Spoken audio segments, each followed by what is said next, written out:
Seattle-Tacoma International Airport hummed with activity on a rain-soaked Pacific Northwest morning. The massive glass windows streaked with raindrops as travelers hurried through the bustling concourses, seeking refuge from the relentless downpour outside. Among them walked Thomas Garrison, a man whose military-issued duffel bag and thousand-yard stare made him blend seamlessly into the crowd. Yet something about his presence seemed slightly out of place, like a note played just slightly off-key. In an otherwise harmonious symphony, the fluorescent lights cast harsh shadows across Thomas's weathered face as he navigated through Terminal C, his movements precise and measured. His appearance was unremarkable.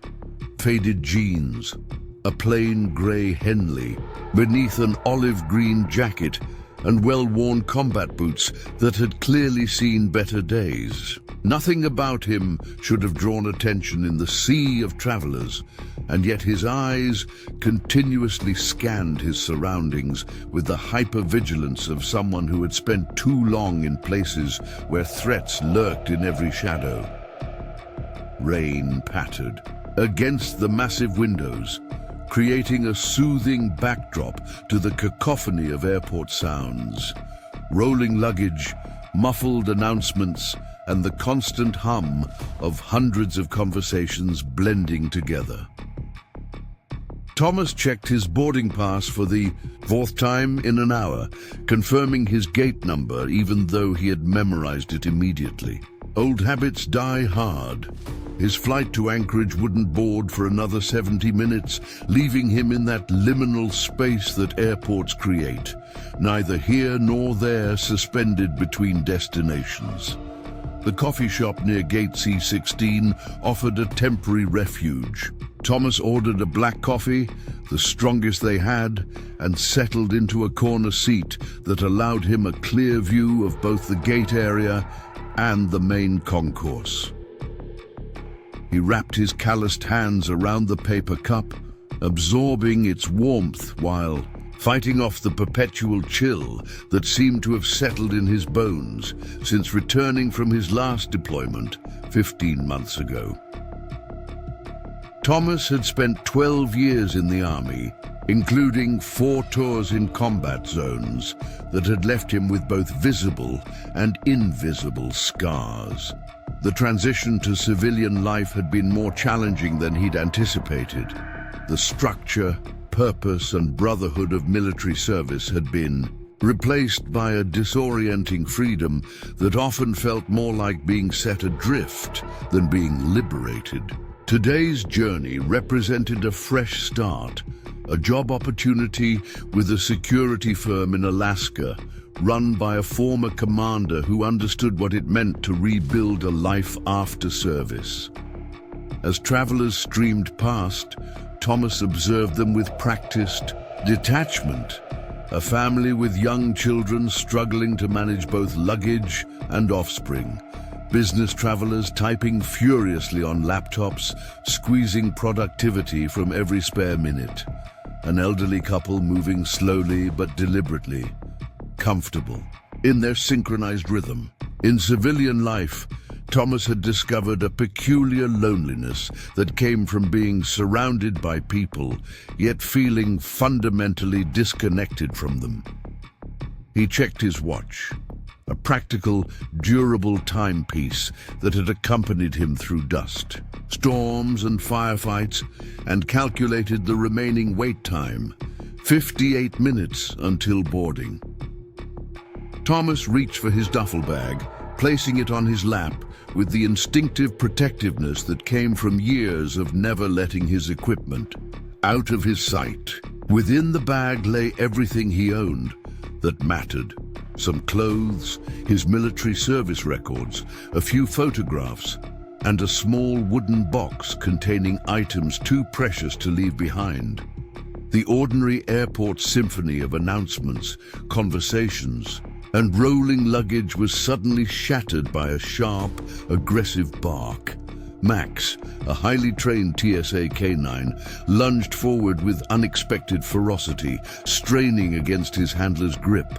The German Shepherd's reaction was so sudden and intense that it immediately drew the attention of nearby travelers who stopped in their tracks, creating a widening circle of space around the unfolding scene.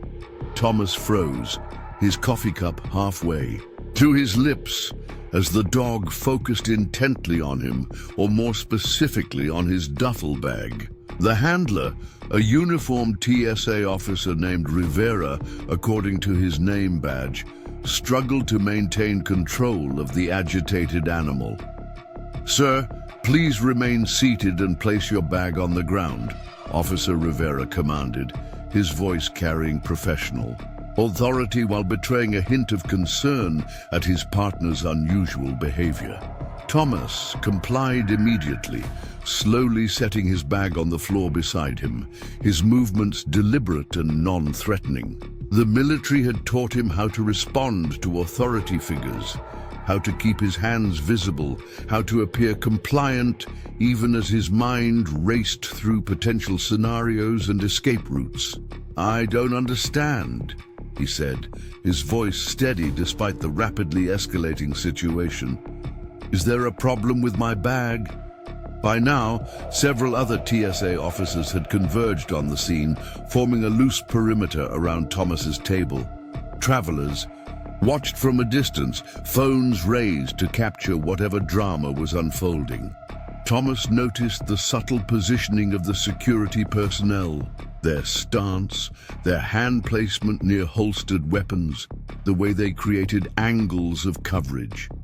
He recognized the tactics because he had employed them himself in another life. "Sir, when was the last time your bag was out of your possession?" asked a female officer who had positioned herself at the edge of the table. "It hasn't been," Thomas replied, maintaining eye contact. "I've had it with me since I packed it this morning." The canine continued to alert aggressively, circling the bag, while emitting low growls punctuated by sharp barks. Officer Rivera maintained a firm grip on the leash, while exchanging concerned glances with his colleagues. "We're going to need to inspect your bag, sir," the female officer stated, her tone making it clear this wasn't a request. "Please stand slowly and step away from the table." Thomas complied, rising with his hands slightly raised in a universal gesture of compliance. As he moved away from his duffel bag, he noticed additional security personnel arriving, including plainclothes officers who tried to blend in, but whose earpieces and alert postures gave them away. "The bag is mine," he said clearly. "I packed it myself. I don't understand what's happening." A senior TSA officer stepped forward, introducing himself as Supervisor Kaplan. "Sir, our canine unit has indicated a positive alert on your bag. We need to conduct a thorough inspection. Can you confirm your name and show me your ID and boarding pass?" Thomas reached slowly into his jacket pocket, telegraphing his movements to avoid any misinterpretation, and produced his driver's license and the boarding pass for his flight to Anchorage. "Thomas Garrison," he confirmed as he handed them over. "I'm a veteran, 12 years Army, honorably discharged 15 months ago." Supervisor Kaplan examined the ID, comparing the photo to Thomas's face. "Thank you for your service, Mr. Garrison. We still need to inspect your bag. Do you consent to a search, or would you prefer we conduct this in a private screening area?" "You can search it here," Thomas replied, his voice steady despite the growing knot of tension in his stomach. "There's nothing in there that shouldn't be." A small crowd had gathered at a respectful distance, drawn by the commotion and the presence of multiple security officers. Thomas noticed their expressions: curiosity, concern, and in some cases, premature judgment. He had seen those looks before, the way some people regarded those in uniform with a mixture of respect and unease. never quite knowing how to categorize them. Officer Rivera maintained control of Max, who continued to focus intently on the duffel bag, while two other officers carefully approached it. Following protocol, they asked Thomas to confirm once more that the bag belonged to him and that he had packed it himself before beginning their inspection. With methodical precision, the officers unzipped the main compartment of the duffel bag. Thomas watched as they carefully removed his neatly folded clothes, his toiletry kit, and a worn paperback he'd been reading. Each item was placed on the table and inspected before being set aside. The process was thorough but respectful. The VE officers clearly trained to balance security concerns with passenger dignity. When they reached the small wooden box, Thomas felt his heart rate increase. "That contains personal items," he said, his voice slightly tighter than before. "Memorabilia from my service. Nothing dangerous." The officers exchanged glances before carefully opening the box. Inside lay a collection of military challenge coins, a folded American flag in a triangle display case, several medals including a Purple Heart, and a stack of photographs held together with a rubber band. Nothing that should trigger a canine alert. Max, however, remained agitated, still focusing on the bag, even as it was being emptied. The handler frowned, clearly puzzled by his partner's continued reaction as the search proceeded without discovering anything suspicious. "There must be some mistake," Thomas said, watching as his possessions were spread across the table. "I haven't done anything wrong." Supervisor Kaplan maintained a professional demeanor. "Our canine units are highly trained, Mr. Garrison. Max is specifically trained to detect explosives and certain chemical compounds. His behavior indicates he's detecting something." As the officers continued their search, reaching the inner pockets of the duffel bag, Thomas noticed a subtle shift in their body language when they accessed a side compartment he rarely used. The female officer carefully extracted something, wrapped in protective fabric, her expression changing from professional concern to confusion. "Sir, can you explain this?" she asked, carefully unwrapping the item to reveal what appeared to be a chunk of metal approximately the size of a softball, irregular in shape with unusual markings on its surface. Thomas stared at the object, genuine bewilderment crossing his face. "I've never seen that before in my life," he said, his voice a mixture of confusion and growing alarm. "That's not mine. I didn't put that in my bag." The senior officers exchanged meaningful glances as Max's behavior intensified, confirming that this object was indeed what had triggered his alert. The crowd of onlookers had grown, their phones capturing the unfolding drama from a distance kept in check by additional security personnel who had established a wider perimeter. "Sir, we're going to need you to come with us," Supervisor Kaplan said, his tone shifting from professional courtesy to firm authority. "Officer Chen will collect your belongings and will continue this discussion in a secure area." As Thomas was escorted away from the gate area, following the officers with the resigned compliance of someone accustomed to following orders, he glanced back at his possessions spread across the table. The mysterious metal object was already being placed in a specialized container by an officer wearing protective gloves, while Max continued to focus on it, his training keeping him alert to whatever compound he had detected.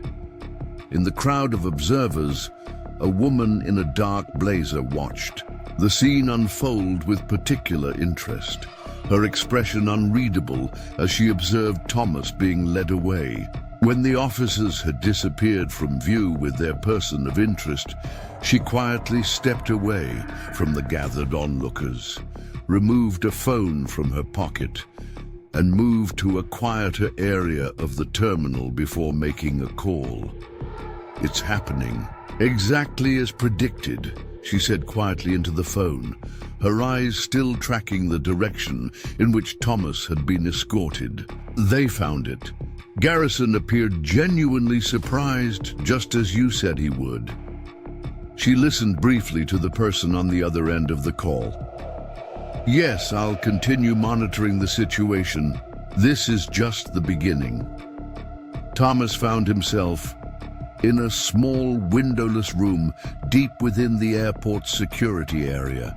Unlike the bustling terminal with its high ceilings and wall-to-wall windows, this space was deliberately clinical and confined, designed to minimize distractions and emphasize the seriousness of the situation. A table, 4 chairs, and a camera mounted in the corner comprised the room's only furnishings.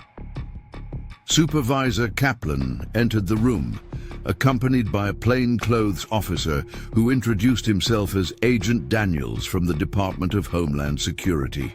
Thomas recognized the careful choreography of an interrogation beginning to unfold. He had witnessed it during his military service, though never from this side of the table. "Mr. Garrison," Agent Daniels began, placing a folder on the table.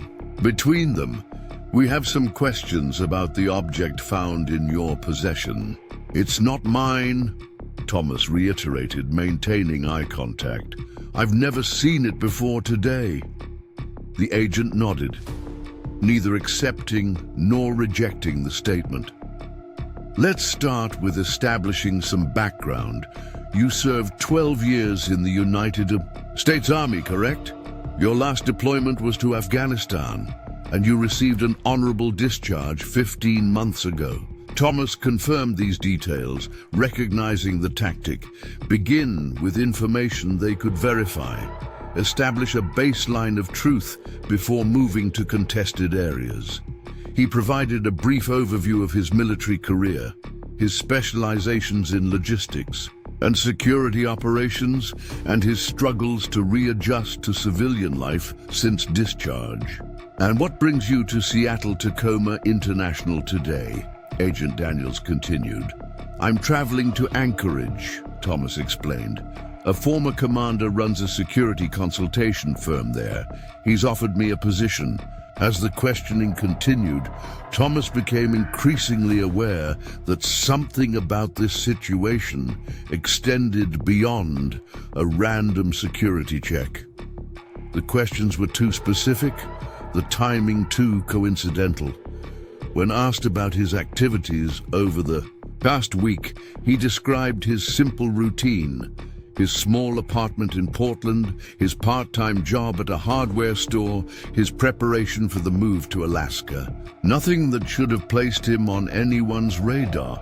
Outside the interrogation room, in another section of the airport's security area, the mysterious metal object had been carefully placed in a specialized container and was undergoing preliminary analysis.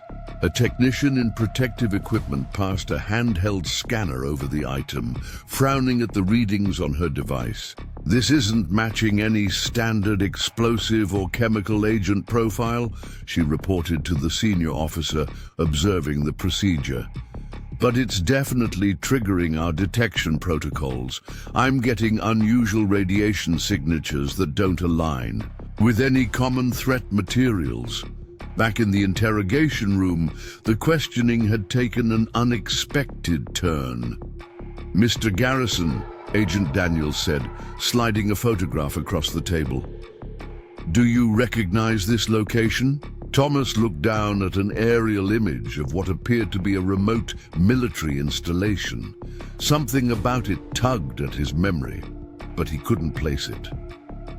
"No," he replied honestly. "Should I?"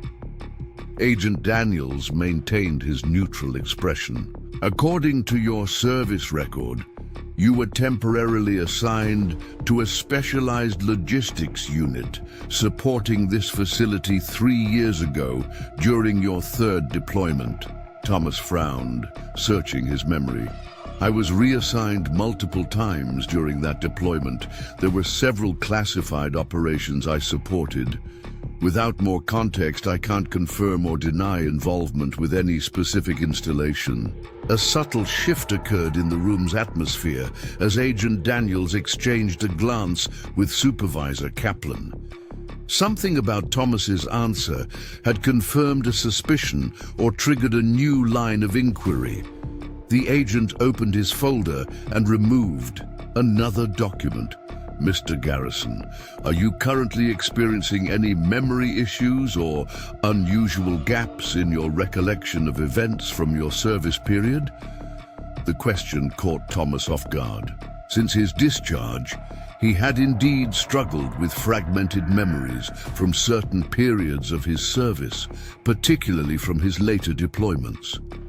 He had attributed this to the combination of stress, sleep deprivation, and the brain's natural defense mechanisms against trauma, all common among veterans.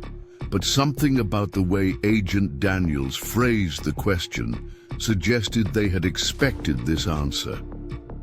Like many veterans, I have some gaps, Thomas acknowledged carefully. Nothing that's affected my daily functioning or that medical professionals considered abnormal during my discharge evaluation.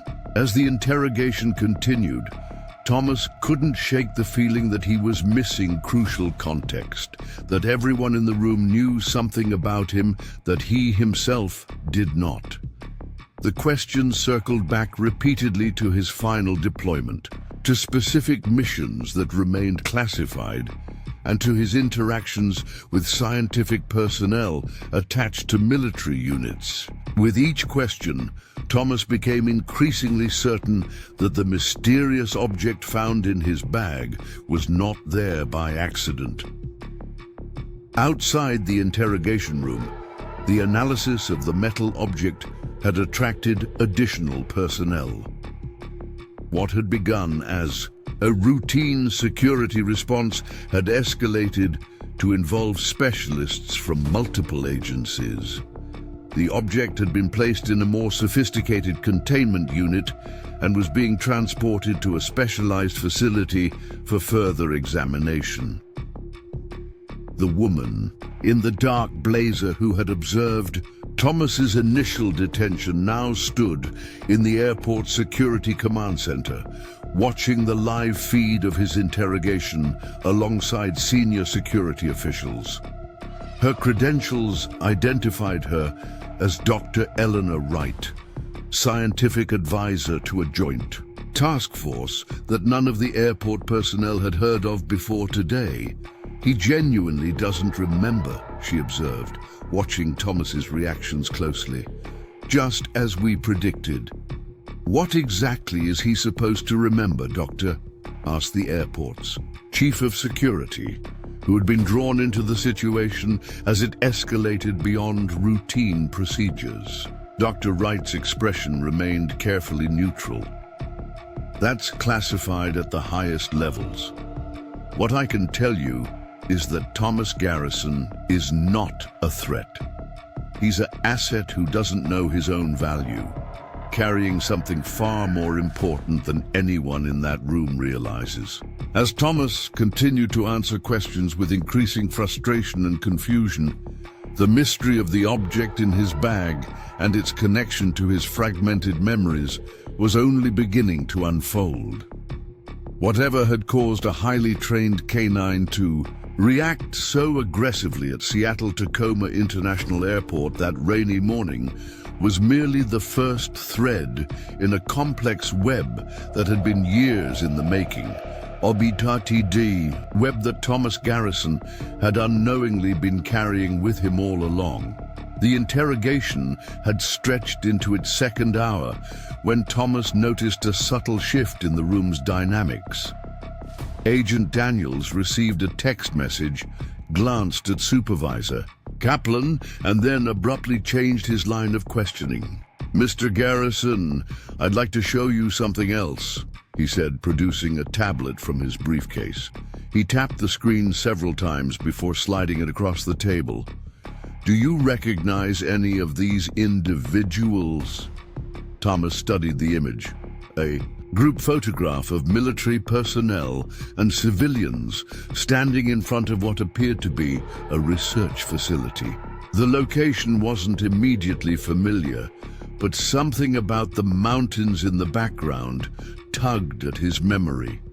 He scanned the faces carefully, feeling an unsettling sense of recognition that he couldn't quite place.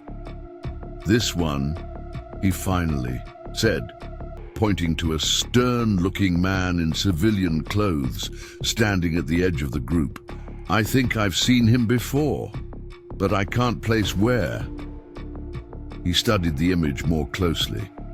"And her," he added, indicating a woman in a lab coat near the center of the group. "Something about her seems familiar." Agent Daniels and Supervisor Kaplan exchanged a meaningful glance. "Can you tell us anything about the facility in the background?" Daniels pressed. Thomas shook his head, frustration evident in his expression. "Look, I provided security and logistics support for numerous operations and facilities. Many were classified. Without proper context or clearance confirmation, I can't discuss specifics, even if I could remember them clearly, which I can't." Before Daniels could respond, the door to the interrogation room opened and a new figure entered, a tall, distinguished-looking man with silver hair and the bearing of someone accustomed to command. Both Kaplan and Daniels immediately straightened in their chairs. "That will be all for now, gentlemen," the newcomer said, his voice carrying quiet authority. "I'll take it from here." Daniels began to protest, but fell silent at a subtle gesture from the silver-haired man. Both security officers gathered their materials and exited the room, leaving Thomas alone with the stranger. "Mr. Garrison," the man said once the door closed, "I apologize for the inconvenience you've experienced today. My name is Director Malcolm Harrison. I oversee a specialized division within the Department of Defense that interfaces with various intelligence agencies." Thomas remained cautious, years of military training making him wary of unexpected developments. "Am I under arrest, Director Harrison?" "Not at all," Harrison replied, taking the seat opposite Thomas. "In fact, you're being released from custody immediately. The object found in your possession has been secured, and we've determined you had no knowledge of its presence in your bag." While his words were reassuring, Thomas noted that Harrison's expression remained carefully neutral. This wasn't a simple case of mistaken identity or random security check. Something much larger was unfolding. "What was that thing in my bag?" Thomas asked directly. "And how did it get there?" Harrison studied him for a long moment before responding. "What I'm about to tell you is classified at the highest levels. Under normal circumstances, this briefing would occur in a secure DoD facility, not an airport security room." He paused. "However, circumstances are far from normal, and time is of the essence." Outside the interrogation room, Dr. Eleanor Wright stood in the airport security command center, monitoring the interaction between Thomas and Director Harrison via closed-circuit cameras. Beside her, a team of technical specialists continued analyzing data from the mysterious object, now contained in a specialized transport unit. "Director Harrison is going off script," observed a senior analyst, watching the feed with concern. "Let him proceed," Dr. Wright replied, her attention fixed on Thomas's reactions. "Garrison's cognitive responses are exactly as our models predicted. The memory fragmentation is holding, but the pattern recognition pathways remain intact." Back in the interrogation room, Director Harrison had placed a small device on the table, a circular object about the size of a hockey puck. He pressed his thumb against its surface, and a soft blue light pulsed outward, filling the room with a barely perceptible hum. "Privacy measure," he explained. "What I'm about to tell you won't be recorded." Thomas felt his combat instincts sharpening, the familiar heightening of senses that preceded potential danger. "I'm listening."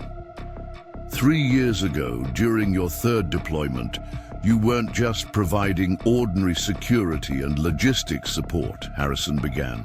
You were temporarily assigned to Project Vigilant Echo, a classified joint military scientific initiative studying unusual materials recovered from a meteorite impact site in Afghanistan.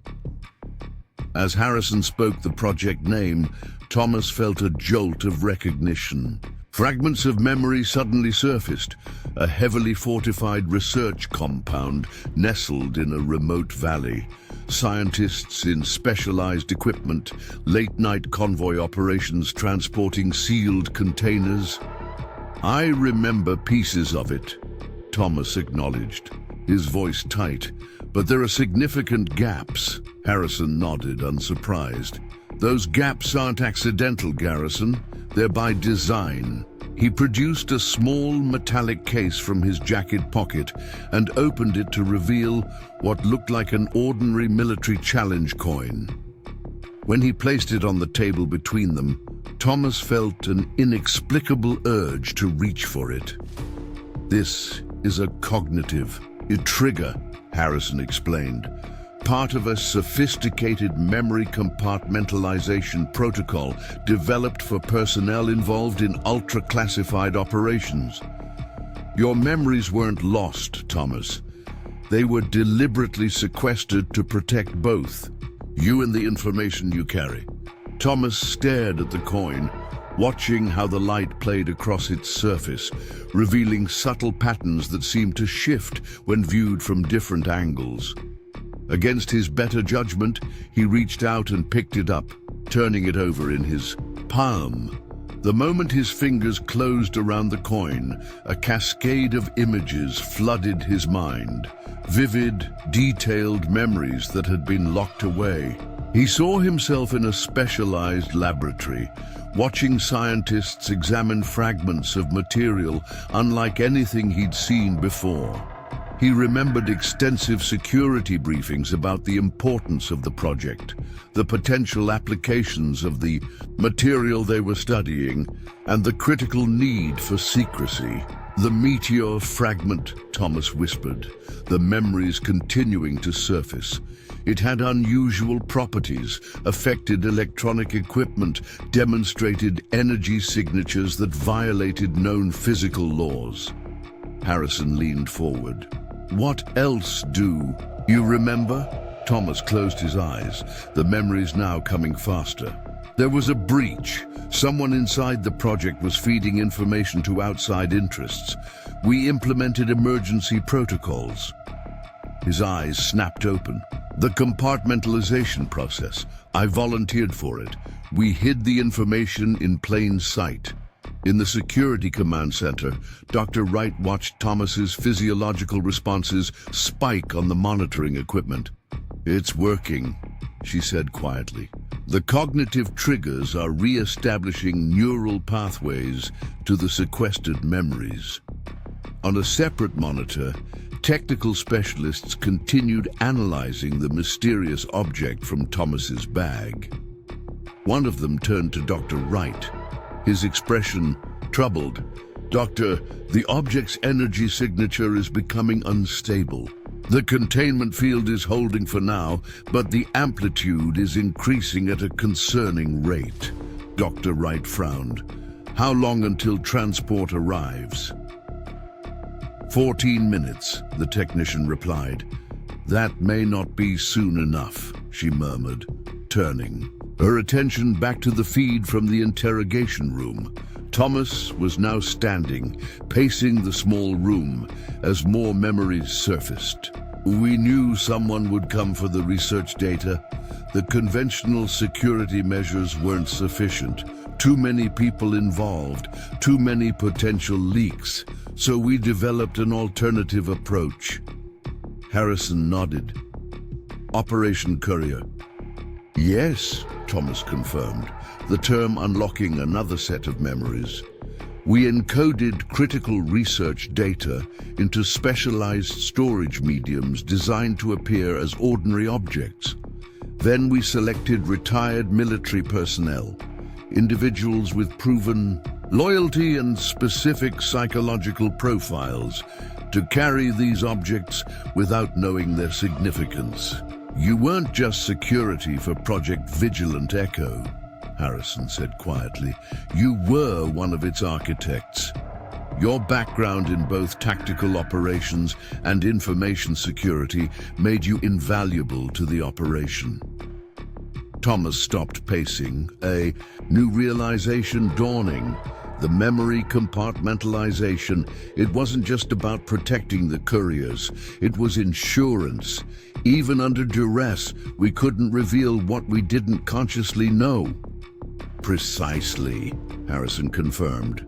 The object found in your bag today is one of 7 specialized data storage devices containing different components of Project Vigilant Echo's research findings. Each was designed to remain inert and undetectable unless activated by a specific sequence of circumstances.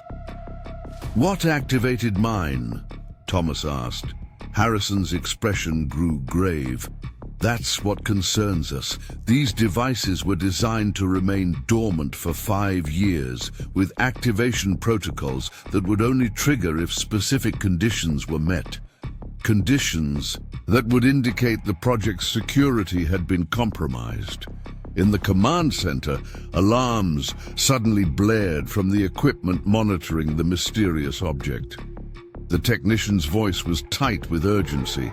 Doctor, the energy signature has doubled in the last 30 seconds. The containment field can't compensate much longer. Dr. Wright made a swift decision. Initiate emergency protocol Theta 9. Get Harrison and Garrison out of there immediately.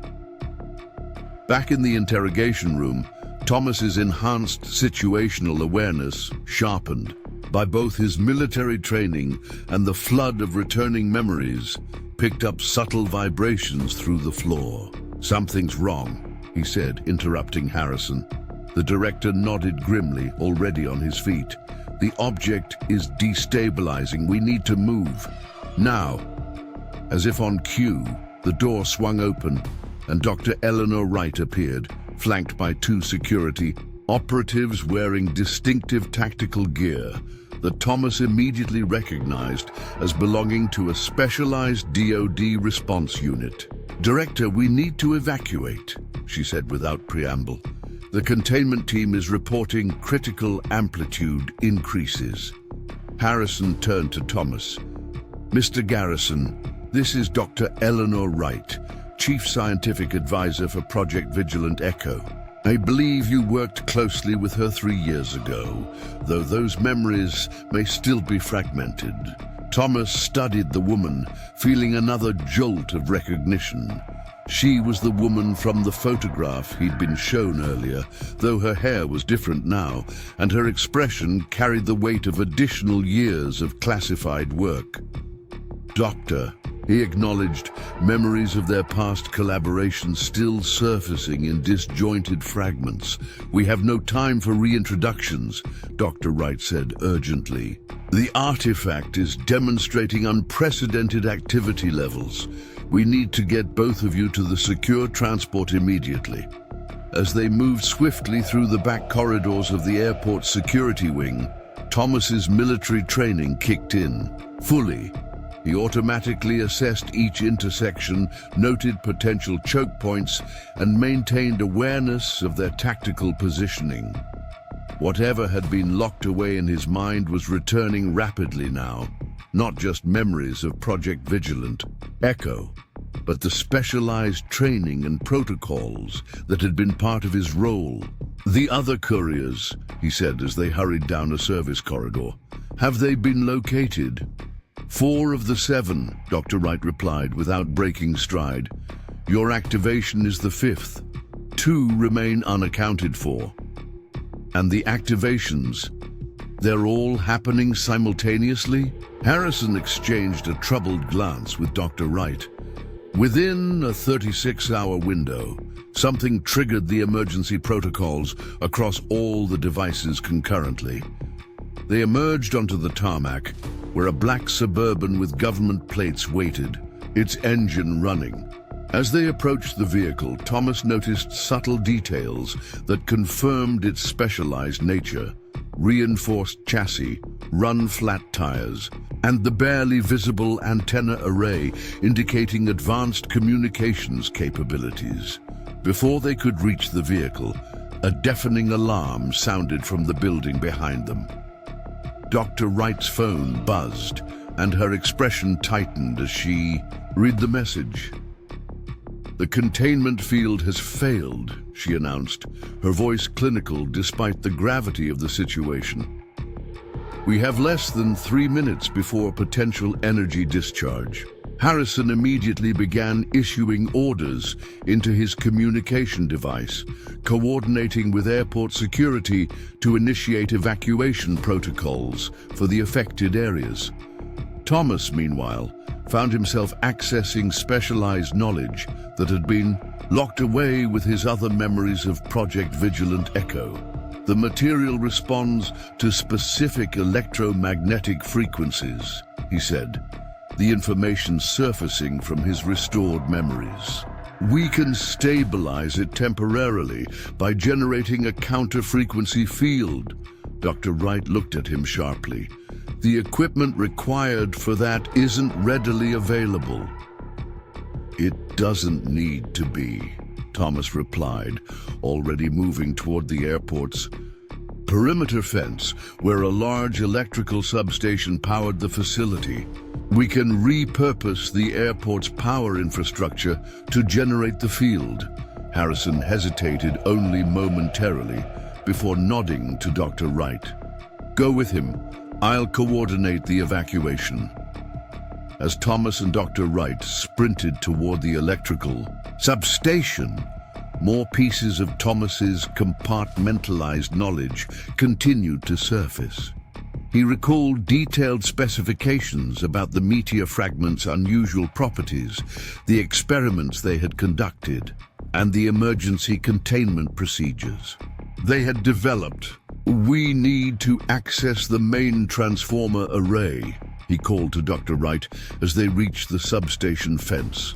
"If we can modify the output frequency and direct it through a makeshift antenna network, we might generate a field strong enough to temporarily stabilize the artifact." Dr. Wright produced a security access card that opened the substation gate. "Even if we succeed, it will only buy us minutes, not hours," she warned. "Minutes might be enough," Thomas replied, already examining the electrical equipment with the eye of someone who understood exactly what he was looking for. As they worked rapidly to modify the electrical systems, Thomas felt a strange sense of déjà vu. Not the vague feeling that often accompanies the term, but a precise memory of having performed similar emergency modifications during Project Vigilant Echo. "We've done this before," he said as they rerouted power cables to create an improvised electromagnetic field generator. "At the research facility, when one of the primary fragments began exhibiting energy spikes." Dr. Wright nodded, her hands moving with practiced efficiency. "That incident led to the development of the containment protocols we're using now. Your suggestion saved the entire research team that day." In the distance, they could see airport security implementing evacuation procedures, moving people away from the terminal section where the artifact was being held. Garrison was visible, coordinating with various agencies, his tall figure commanding attention even from a distance. "Almost there," Thomas muttered, connecting the final components of their improvised system. "When I give the word, activate the main breaker sequence." Dr. Wright positioned herself by the control panel, her expression focused. Thomas completed the modifications and moved back to a safe distance. "Now," he called. Dr. Wright initiated the sequence, and the modified electrical system hummed to life. For a tense moment, nothing seemed to happen. Then Thomas's phone, which Garrison had returned to him, buzzed with an incoming message. "Energy signature stabilizing," he read aloud. "Amplitude decreasing to manageable levels." Dr. Wright allowed herself a brief smile. It worked. That should give the containment team enough time to transfer the artifact to the specialized transport vehicle. As they watched from the substation, a heavily reinforced truck with unmarked government plates pulled onto the tarmac, backing up to a service entrance of the terminal. A team in specialized protective gear emerged from the building carrying a reinforced container, which they loaded carefully into the truck.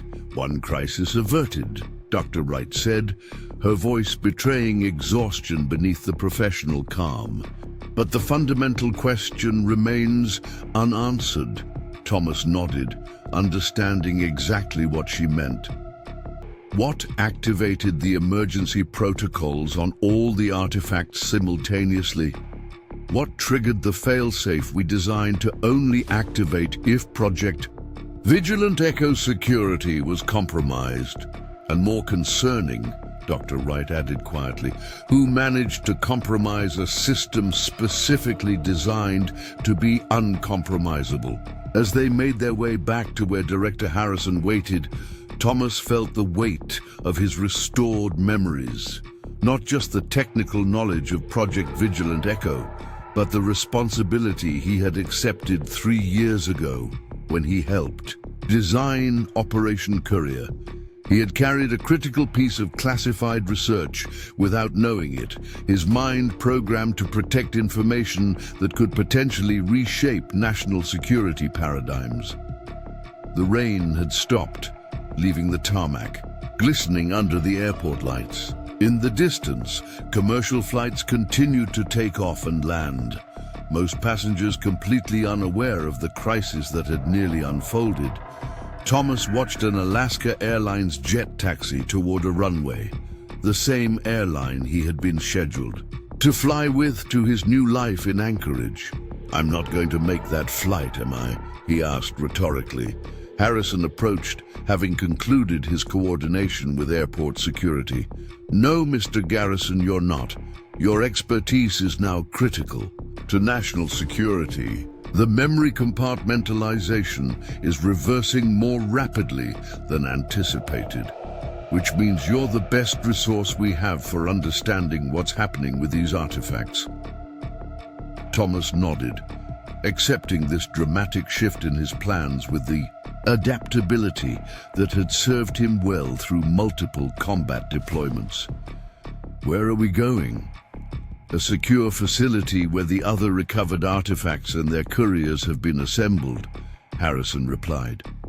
"We need to understand what's happening and why before the remaining 2 artifacts activate." As they walked toward the waiting Suburban, Thomas felt the final pieces of his compartmentalized memories falling into place. The full scope of Project Vigilant Echo, the unprecedented scientific discoveries they had made, and the potential global implications if that knowledge fell into the wrong hands. "The other couriers," he asked, "are their memories returning as well?" Dr. Wright nodded.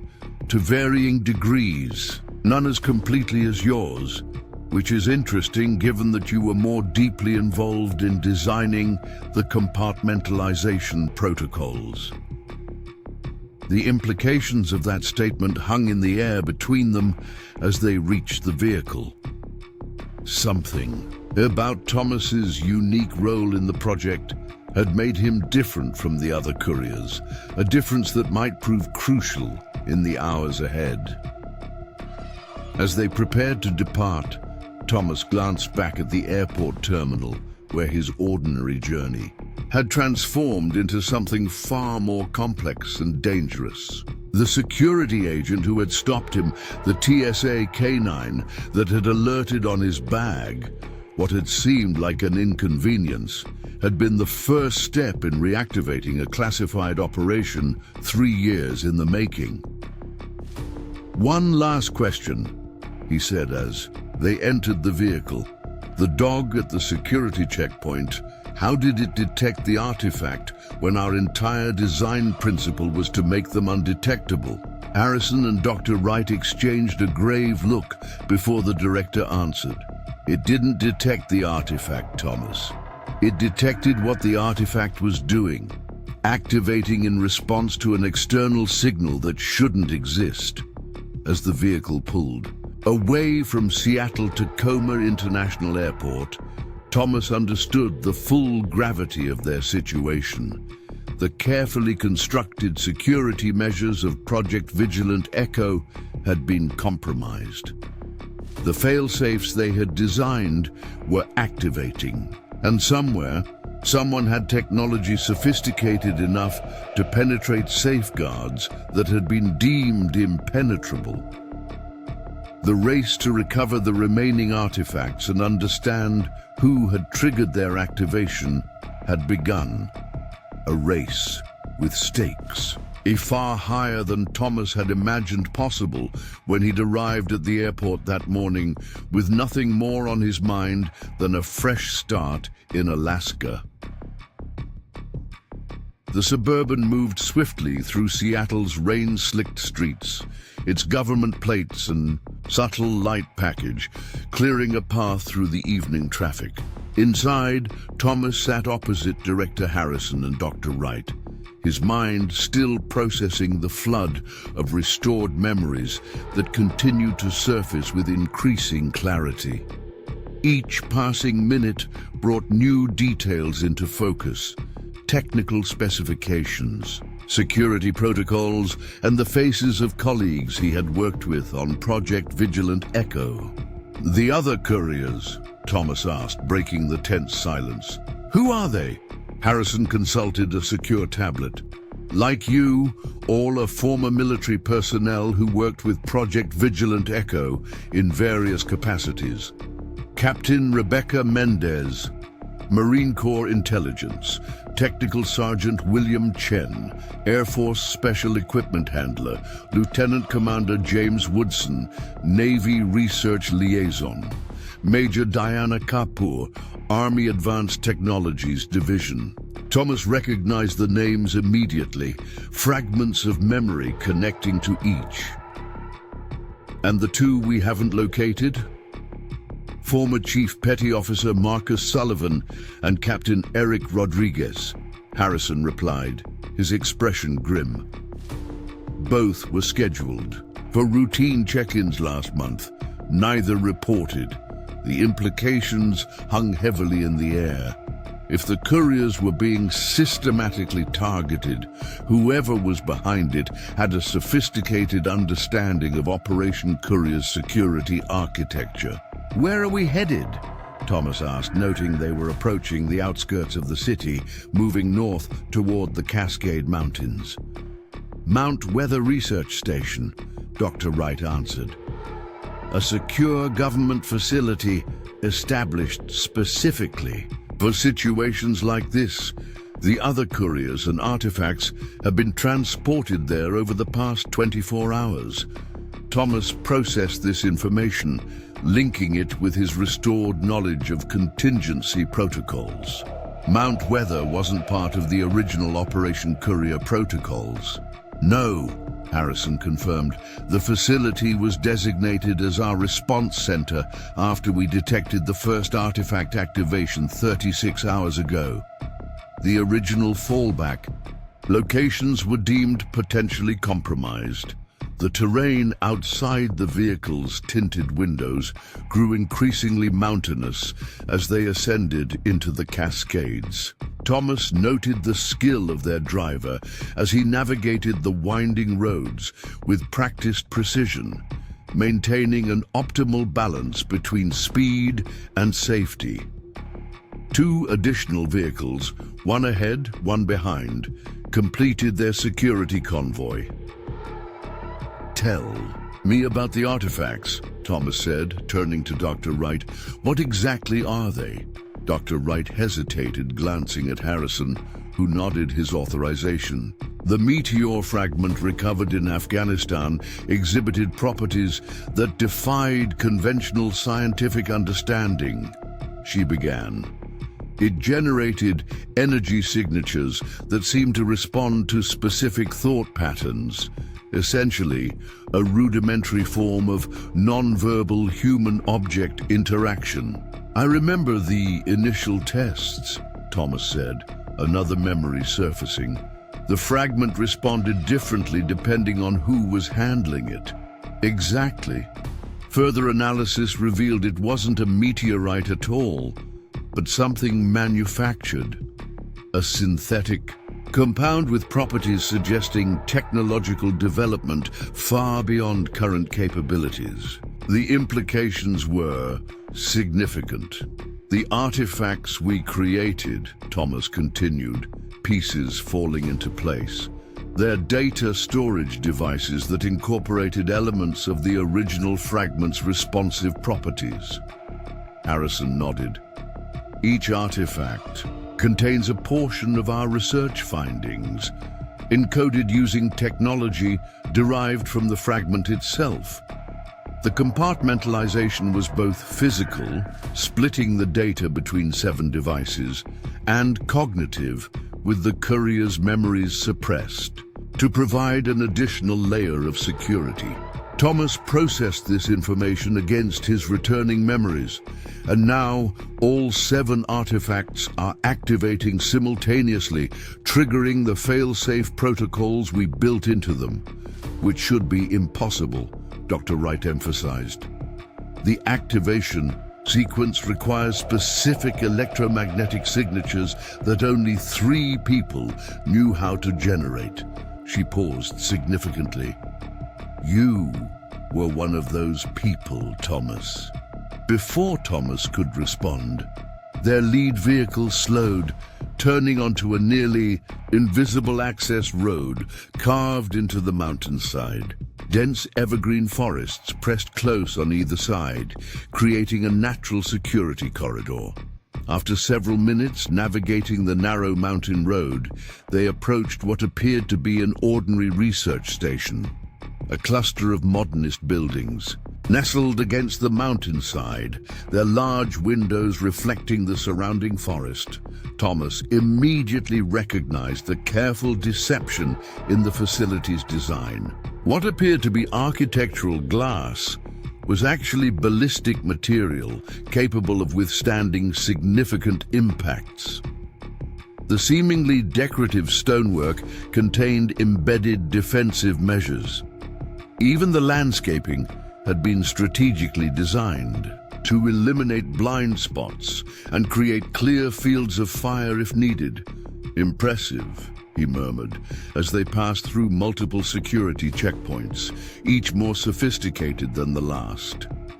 It was designed with input from your security protocols, Dr. Wright noted, though you wouldn't have remembered that until today.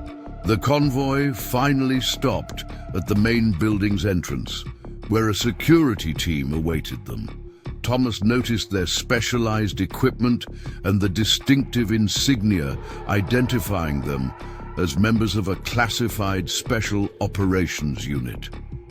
As they exited the vehicle, the team formed a protective cordon, escorting them swiftly into the facility. Inside, Thomas's restored operational awareness immediately catalogued the facility's security measures, biometric access controls, personnel positioning, and the subtle indicators of advanced surveillance systems. They were escorted through several security checkpoints before entering what appeared to be the facility's command center. The large room hummed with activity, multiple workstations arranged in concentric circles around a central holographic display. The display currently showed a map of the United States with 5 pulsing points of light, the locations where artifacts had been recovered. 2 additional markers remained gray, indicating the missing artifacts. 3 individuals turned at their entrance, 2 men and a woman, each with the bearing and watchful eyes that Thomas immediately recognized as military, despite their civilian clothing. He knew them instantly, memories of their shared work on Project Vigilant Echo, now fully accessible. Mendez, Chen, Woodson, he acknowledged, each with a nod, memories of their respective roles flooding back. Captain Rebecca Mendez stepped forward, her expression a mixture of recognition and lingering confusion. Like Thomas, she was clearly still, processing her returning memories. Garrison, good to see you operational. Same, Thomas replied, noting that the 4th recovered courier, Major Kapoor, was not present. Where's Diana? Harrison answered as he moved toward the central display. Major Kapoor is in the medical wing. Her memory restoration has been more problematic. Her artifact was the first to activate, Dr. Wright elaborated. The cognitive surge caused a minor seizure. She's stable but still integrating her restored memories. Thomas turned his attention to the central display, studying the pattern of recovered artifacts. Seattle, Portland, Sacramento, Denver, and Chicago, he noted. The 2 missing are Boston and Miami, Technical Sergeant Chen supplied, his fingers moving across a tablet as he transferred data to the main display. Sullivan and Rodriguez were last confirmed in those locations 3 and 5 weeks ago, respectively. The geographic distribution isn't random, Thomas observed, his strategic training combining with restored memories of Operation Courier's design. We deliberately spaced the couriers to maximize response flexibility while minimizing the chance of multiple compromises, which makes the synchronized activation of all 5 recovered artifacts even more concerning, Lieutenant Commander Woodson added, his voice carrying the measured precision Thomas remembered from their previous work. Together, the probability of simultaneous random activation is essentially 0.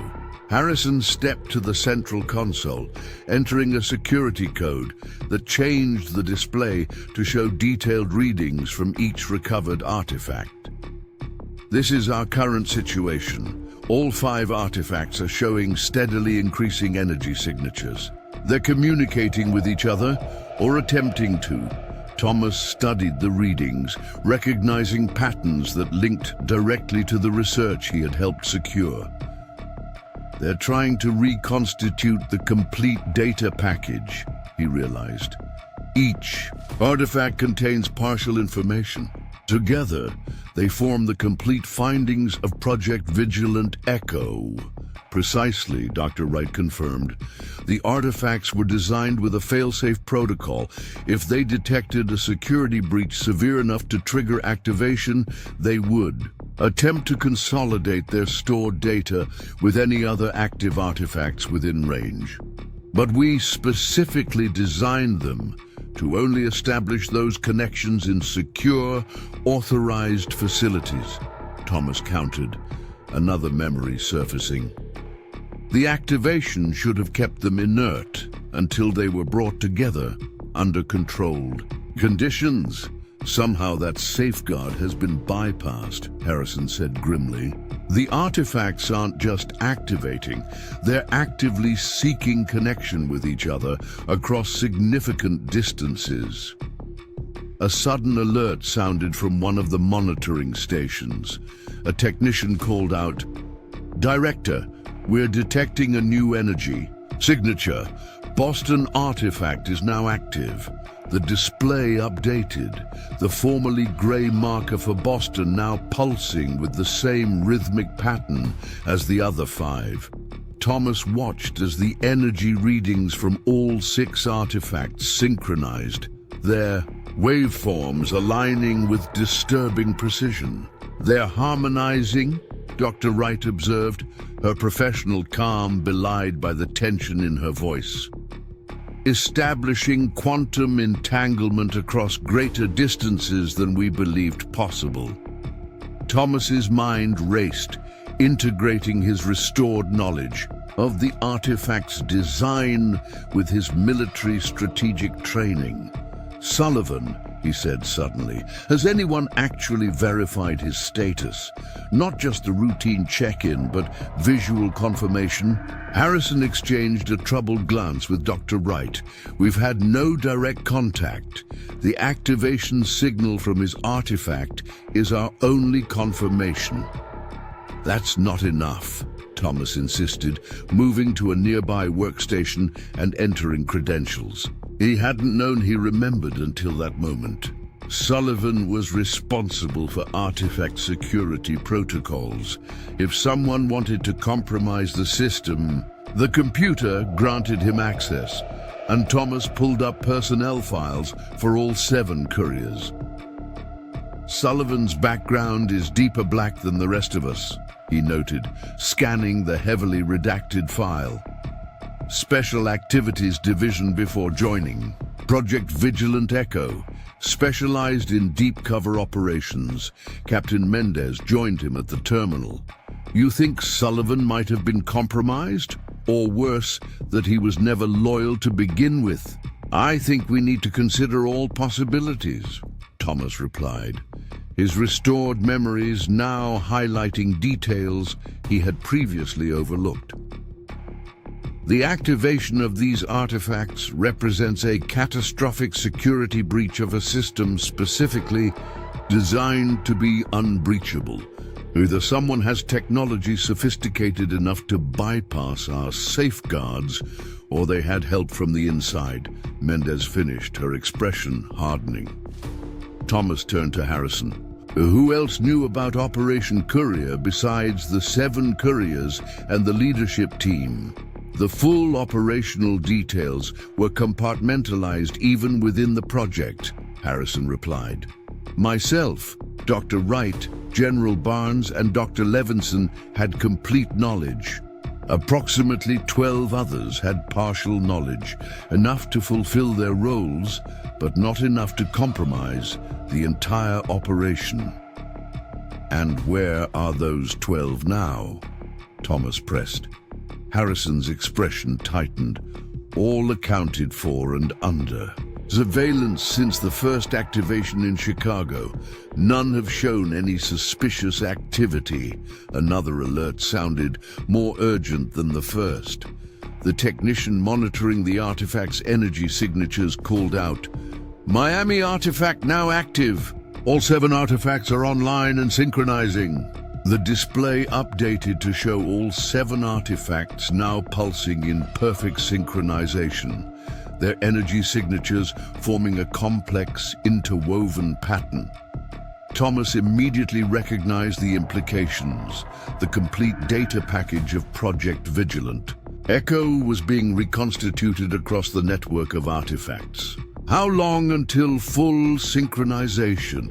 Dr. Wright demanded. "At current progression rates, approximately 43 minutes, the technician replied after consulting his readings. "And once they synchronize?" Harrison asked, though his expression suggested he already knew the answer. "The complete findings will be accessible to whoever initiated the activation sequence," Thomas said grimly.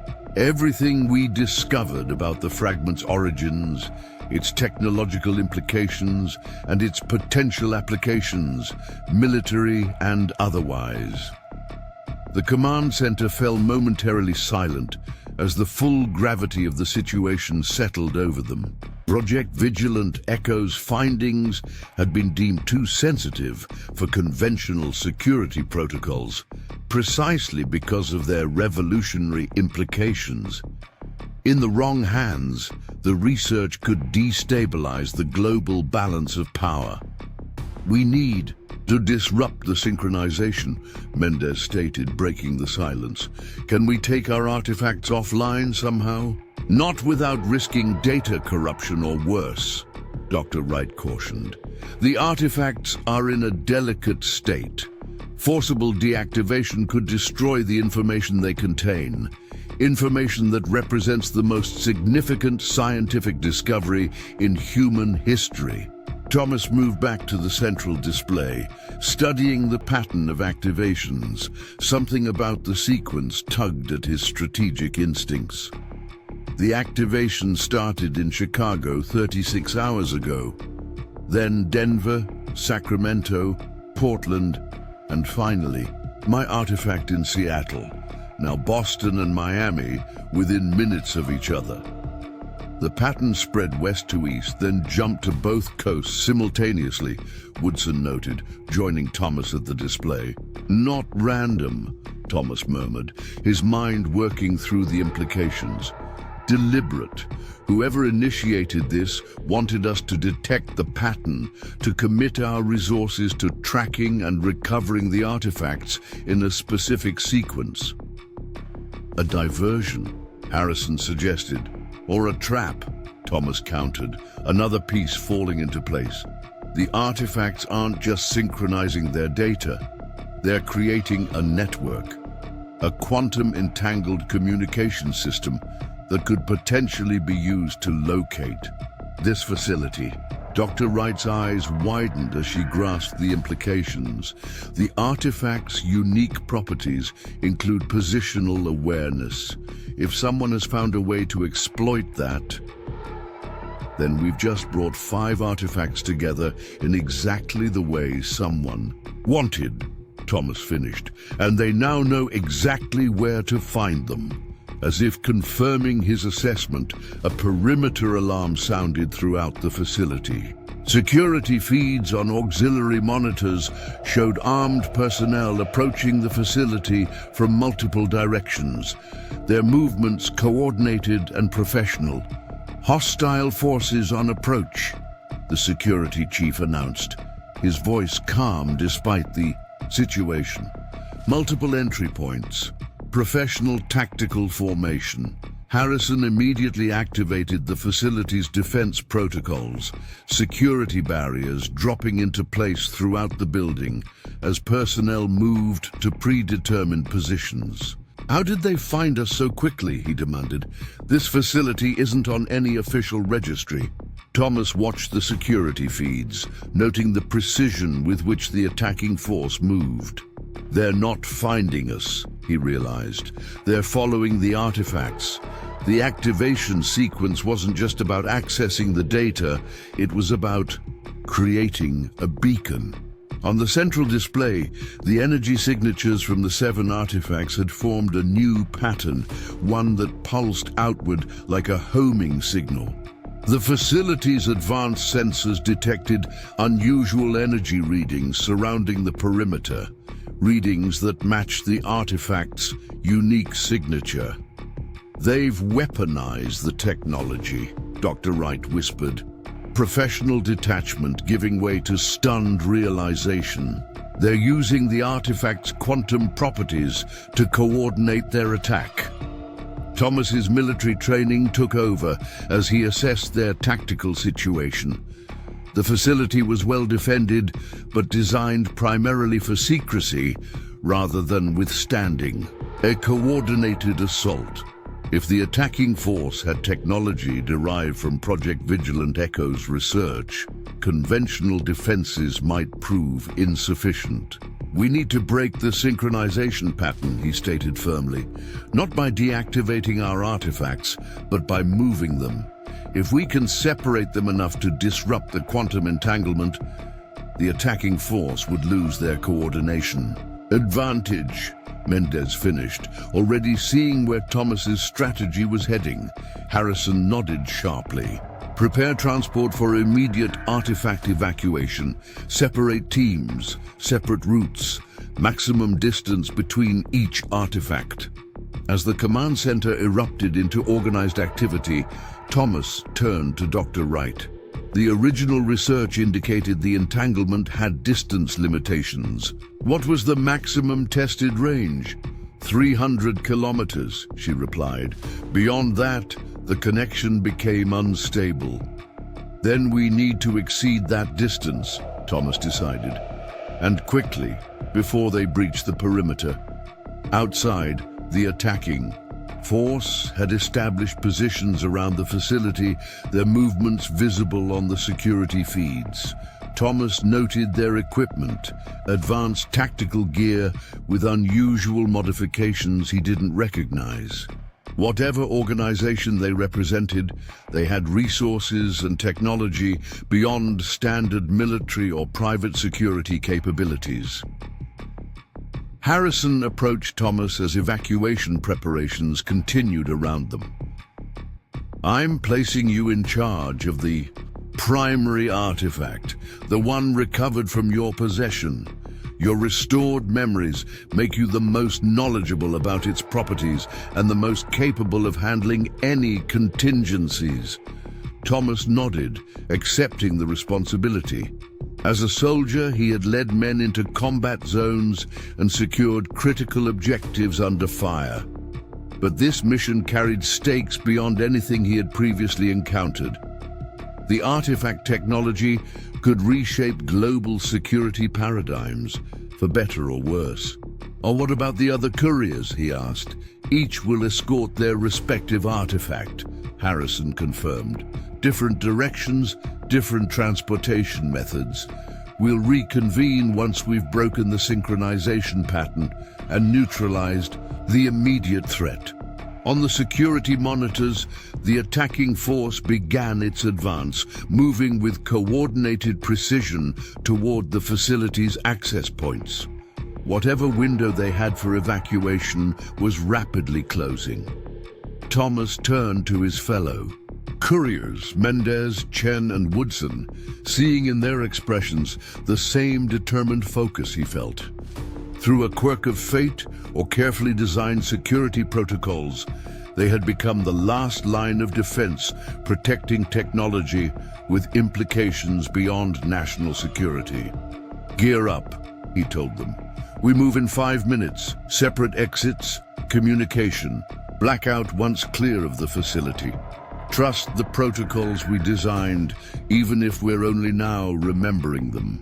As the facility's lights switched to emergency power and the distant sound of the first exchange of gunfire echoed through the building, Thomas prepared himself for the mission ahead.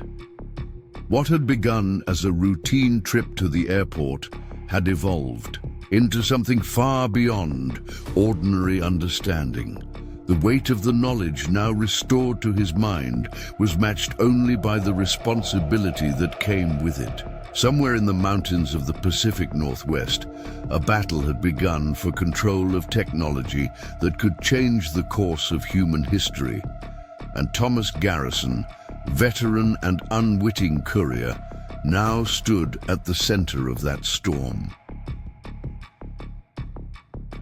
The evacuation proceeded with military precision, despite the chaos erupting around the facility.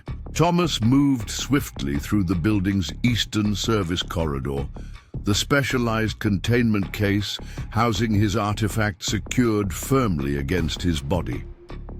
Behind him, he could hear the distinctive sounds of tactical teams engaging the perimeter. Security forces, controlled bursts of gunfire interspersed with the dull thuds of stun grenades. "Garrison, status report." Garrison's voice crackled through his secure earpiece, barely audible above the facility's blaring alarms. "Approaching. East exit point," Thomas replied tersely, his mind operating with the focused clarity he remembered from combat operations. "No contact with hostile forces yet." "Roger that. Dr. Wright will accompany you in the primary transport vehicle. Chen and Woodson have cleared the facility.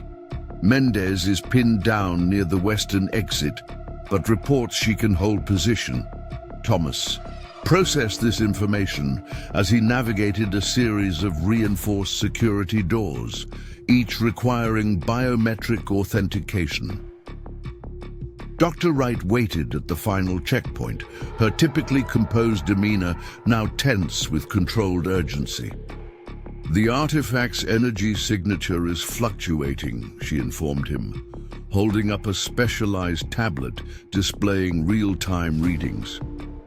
Breaking synchronization with the others. Good or bad? Thomas asked as they proceeded through the checkpoint, into a hardened garage area where an unmarked SUV waited, engine already running. Uncertain, she admitted. The technology is responding to stimuli we didn't account for in the original research parameters. They secured themselves in the vehicle, Thomas taking the driver's position while Dr. Wright continued monitoring the artifact, now locked in a specialized compartment between them. The garage door opened to reveal a narrow service road cutting through dense forest, a secondary evacuation route not visible on any official facility blueprints. Thomas accelerated smoothly onto the road, his tactical driving training automatically, engaging as he navigated the winding mountain path.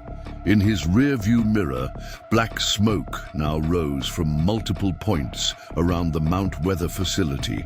The attacking force had breached the outer perimeter and engaged the building's defensive measures. "Director Garrison?" he asked through his communication link. "Secure in the command bunker," came the terse reply. "Focus on your mission, Garrison. Get that artifact beyond synchronization range." The SUV's specialized navigation system displayed a pre-programmed route heading east through the Cascade Mountains before turning north toward the Canadian border. The plan was simple in concept: create maximum distance between the artifacts to disrupt their quantum entanglement, then regroup at designated fallback locations once the immediate threat was neutralized. "What's happening with the attacking force?" Thomas asked, maintaining a precise balance between speed and control on the treacherous mountain road. "Any identification?" Dr. Wright consulted another device. "Unclear. Their tactical gear is standardized, deliberately obscuring affiliation. Their coordination and equipment suggest resources beyond typical non-state actors. And their weapons, conventional mostly, though security reports unusual electronic interference in sectors where they've established control." Thomas processed this information against his restored knowledge of Project Vigilant Echo.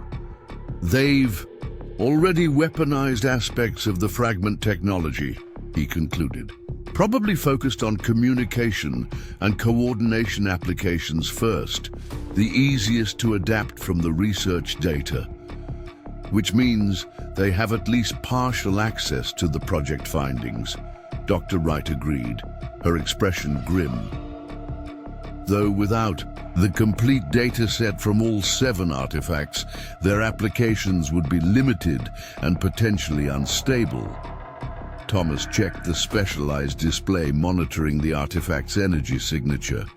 The pulsing pattern had changed, becoming more erratic as they increased their distance from the facility. "The synchronization is weakening," he observed. "How far until it breaks completely?" "Based on our original research, approximately 80 more kilometers should exceed the quantum entanglement threshold," Dr. Wright replied. "But the artifacts are demonstrating capabilities beyond our initial parameters. We should assume a wider safety margin." Their route took them deeper into the mountains, the road becoming increasingly remote. Thomas maintained a vigilant awareness of their surroundings, noting potential ambush points and continuously scanning for signs of pursuit.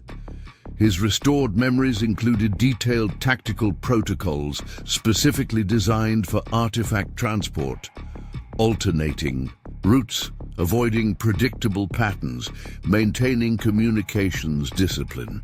"Any word from the other couriers?"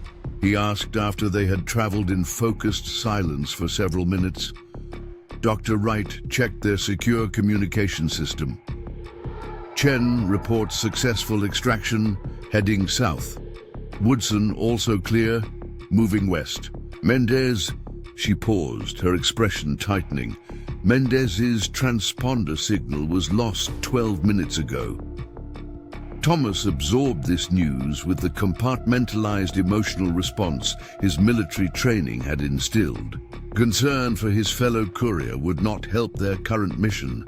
If Mendez had been captured or killed, the priority remained preventing the attacking force from acquiring additional artifacts, and the artifacts in Boston and Miami, still active and synchronized according to our remote monitoring, Dr. Wright reported.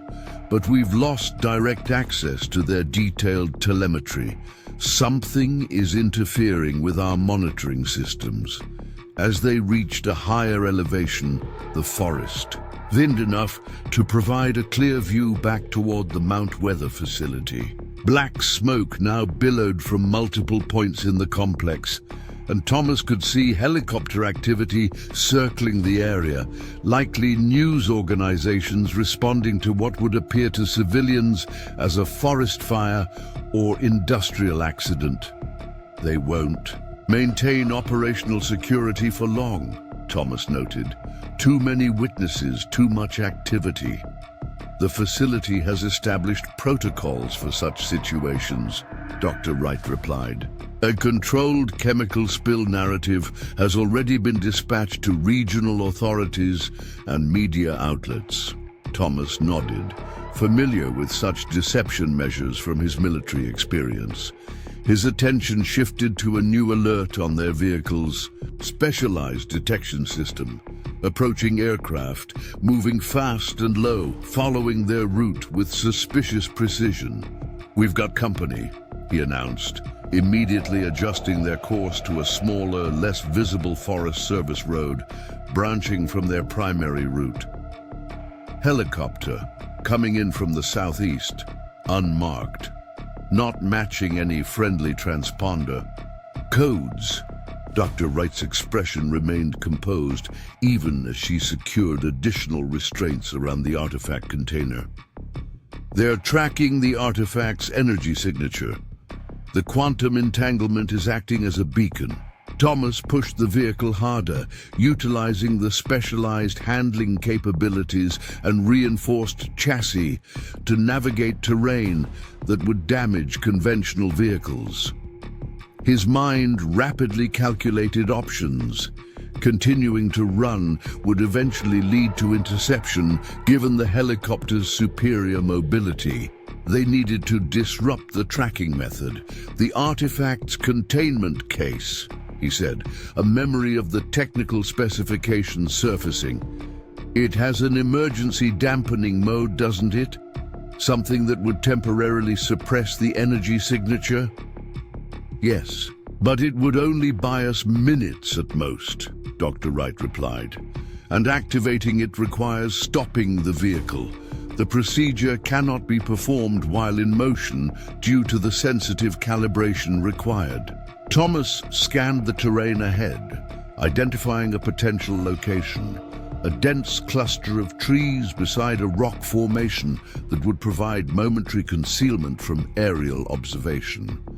He adjusted their course, maintaining maximum speed until the last possible moment before executing a precision turn into the natural cover. "We have maybe 2 minutes before they adjust their search pattern to compensate for losing the signal," he said, already moving to access the artifact containment. "Case between them. Walk me through the dampening activation."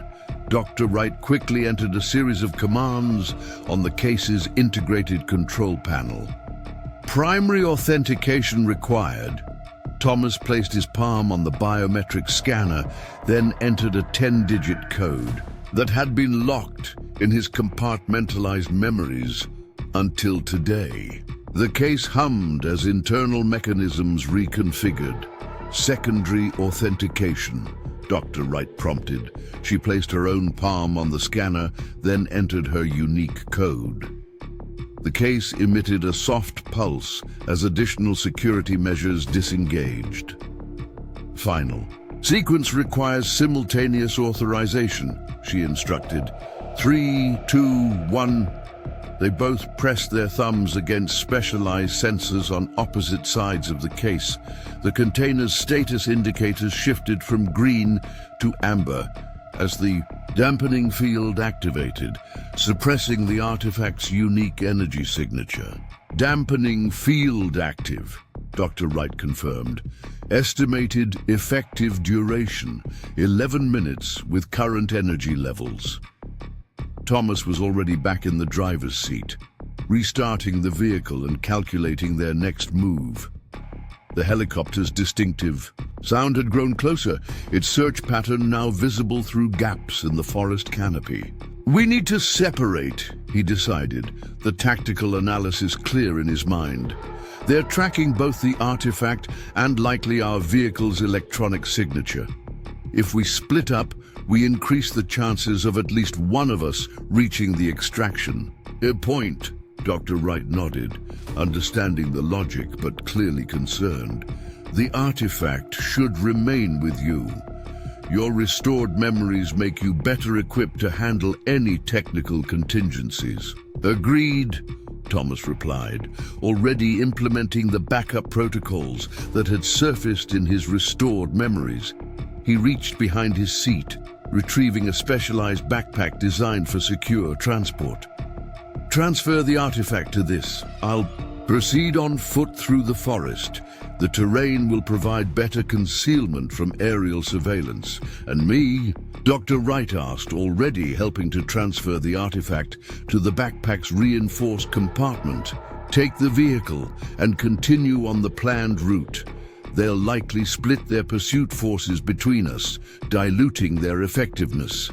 The dampening field gives us a brief window where they can't track the artifact directly. As they completed the transfer, Thomas configured the backpack's harness system for optimal weight distribution. The artifact weighed only a few pounds, but its proper balance would be crucial for the demanding off-road movement ahead. Communication protocols, Dr. Wright confirmed, reverting to the professional precision that had characterized her role. In Project Vigilant Echo, maintain comm silence except for emergency broadcasts on frequency delta. Rendezvous at extraction point Evergreen as planned. If either of us doesn't arrive within the designated window, implement continuity protocols. The helicopter's sound intensified as it circled closer to their position, the search pattern tightening as the pilots compensated for the lost tracking signal. Thomas secured the backpack and performed a final check of his equipment: sidearm, tactical knife, emergency supplies, and the specialized communication device linked to the secure network. 11 minutes of dampening remaining, Dr. Wright reminded him as she moved to the driver's seat. Make them count. Thomas nodded, their years of classified work together allowing volumes of understanding to pass in that simple gesture. See you at Evergreen, he said, before slipping from the vehicle into the dense forest underbrush. As Dr. Wright accelerated away along the Forest Service Road, Thomas moved in the opposite direction, using the terrain to maximum advantage. His combat experience combined with the specialized training he now remembered receiving for Operation Courier guided his movements, staying low, using natural cover, moving quickly but carefully to minimize trace. Above, the helicopter continued, its increasingly focused search pattern. Thomas caught glimpses of additional tactical personnel being deployed from the aircraft, specialized operators equipped for woodland pursuit. Their coordinated movements confirmed his assessment that they were dealing with a highly trained force with significant resources. The artifact in his backpack remained silent for now, its energy signature temporarily suppressed by the dampening field. But Thomas knew the respite was brief. Once the dampening field expired, the quantum entanglement would re-establish, creating a beacon that would draw pursuers directly to his position. His only advantage was his intimate knowledge of the artifact's properties, knowledge that had been locked away in his mind and was now fully restored. As he navigated the challenging mountain terrain, his thoughts turned to the implications of what was happening. Someone had compromised security protocols specifically designed to be unbreachable, targeting technology with the potential to reshape global power structures. The quiet forest around him belied the gravity of the situation. What had begun with a security dog's unexpected reaction at Seattle-Tacoma International Airport had escalated into a covert warfare operation with stakes higher than most conventional military conflicts. And at the center of it all was the artifact he now carried, a piece of technology derived from something that might not have originated on Earth at all. Thomas checked his tactical watch. 8 minutes of dampening field remaining.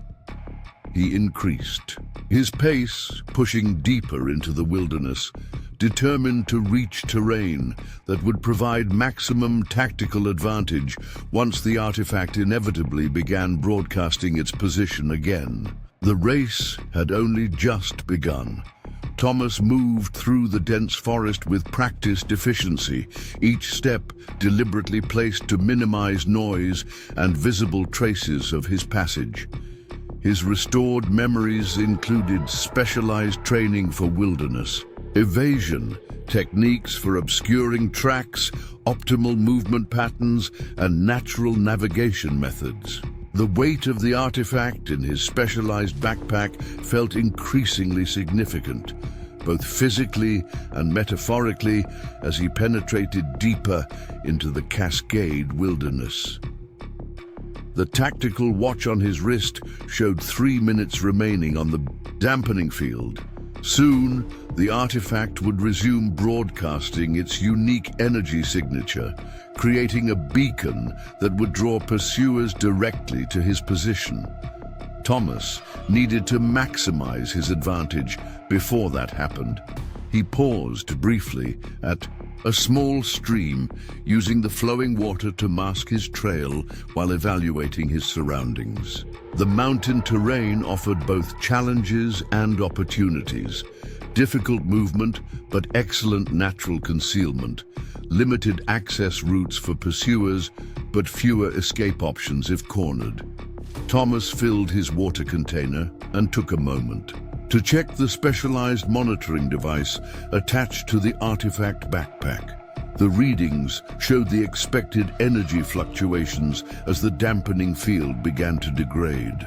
But there was something else, a subtle pattern in the artifact's output that didn't match the baseline readings he remembered from Project Vigilant Echo.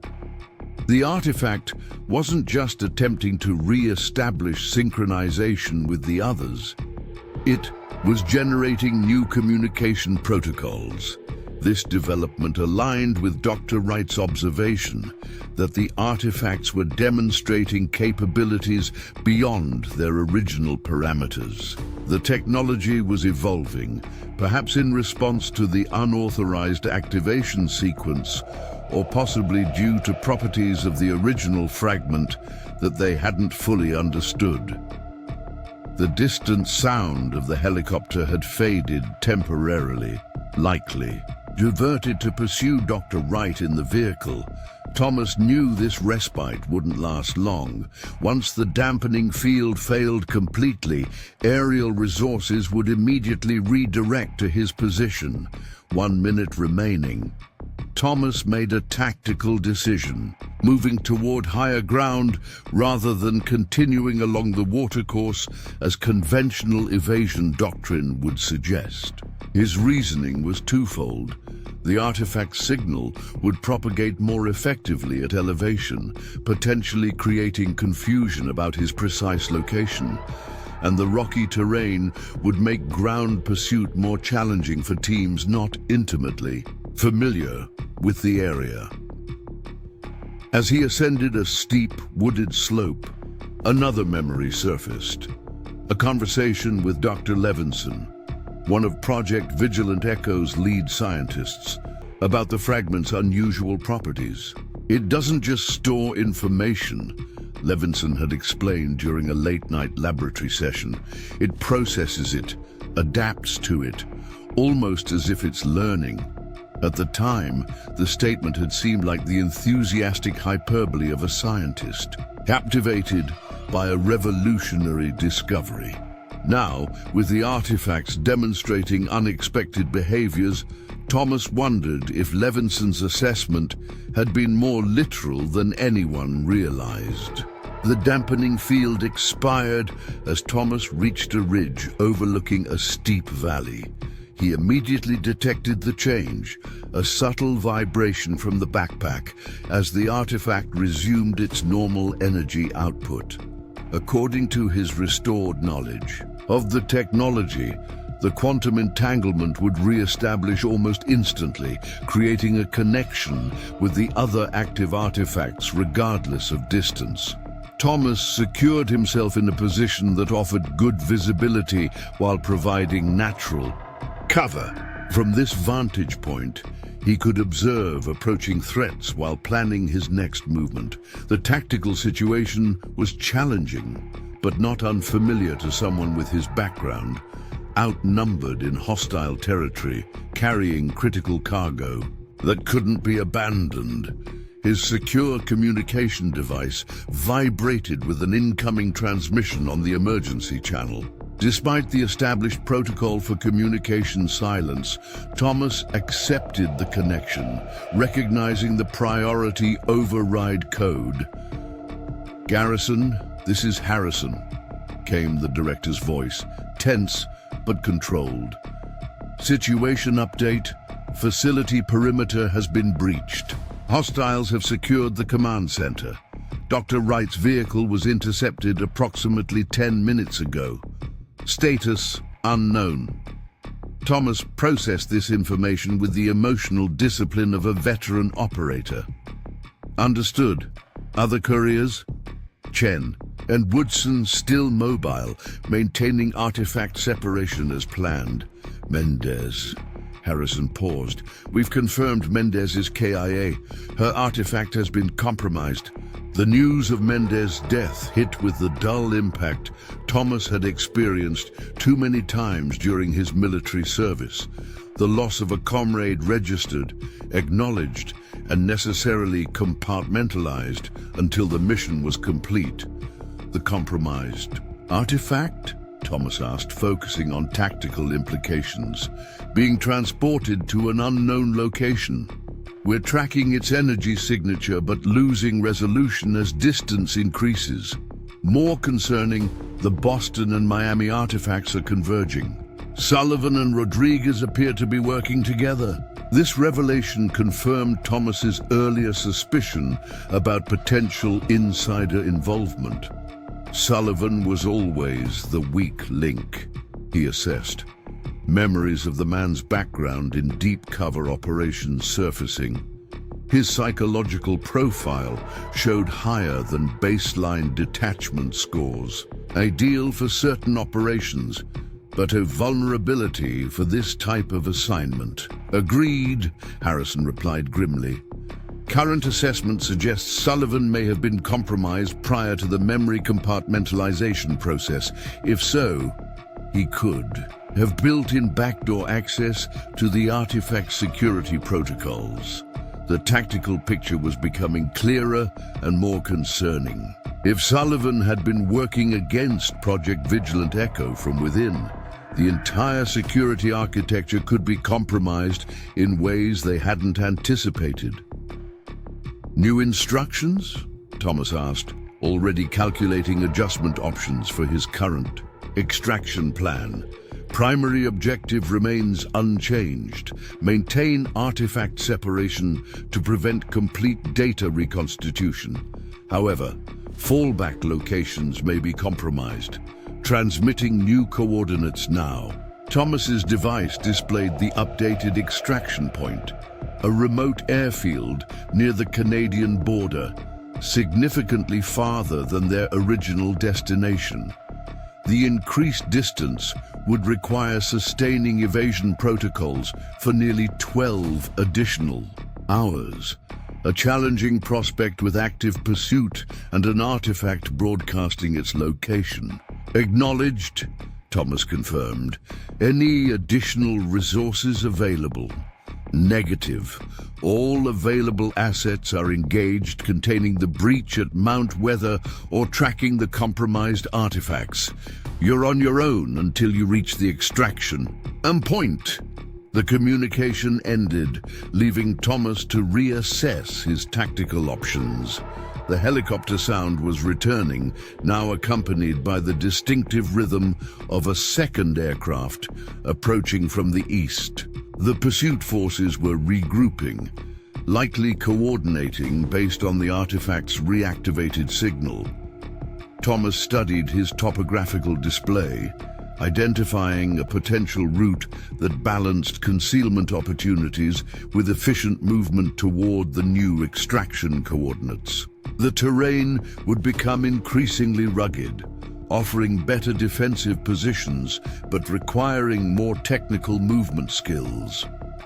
As he prepared to resume travel, Thomas noticed another change in the artifact monitoring device. The energy signature had shifted again, developing a pulsing pattern that didn't match any of the documented behaviors from Project Vigilant Echo's research. Against protocol, he partially opened the specialized backpack to examine the artifact directly. The metallic object glowed with a subtle blue luminescence that emanated from the strange markings on its surface. These markings, originally believed to be merely decorative or structural, now pulsed in a sequence that struck Thomas as deliberately communicative.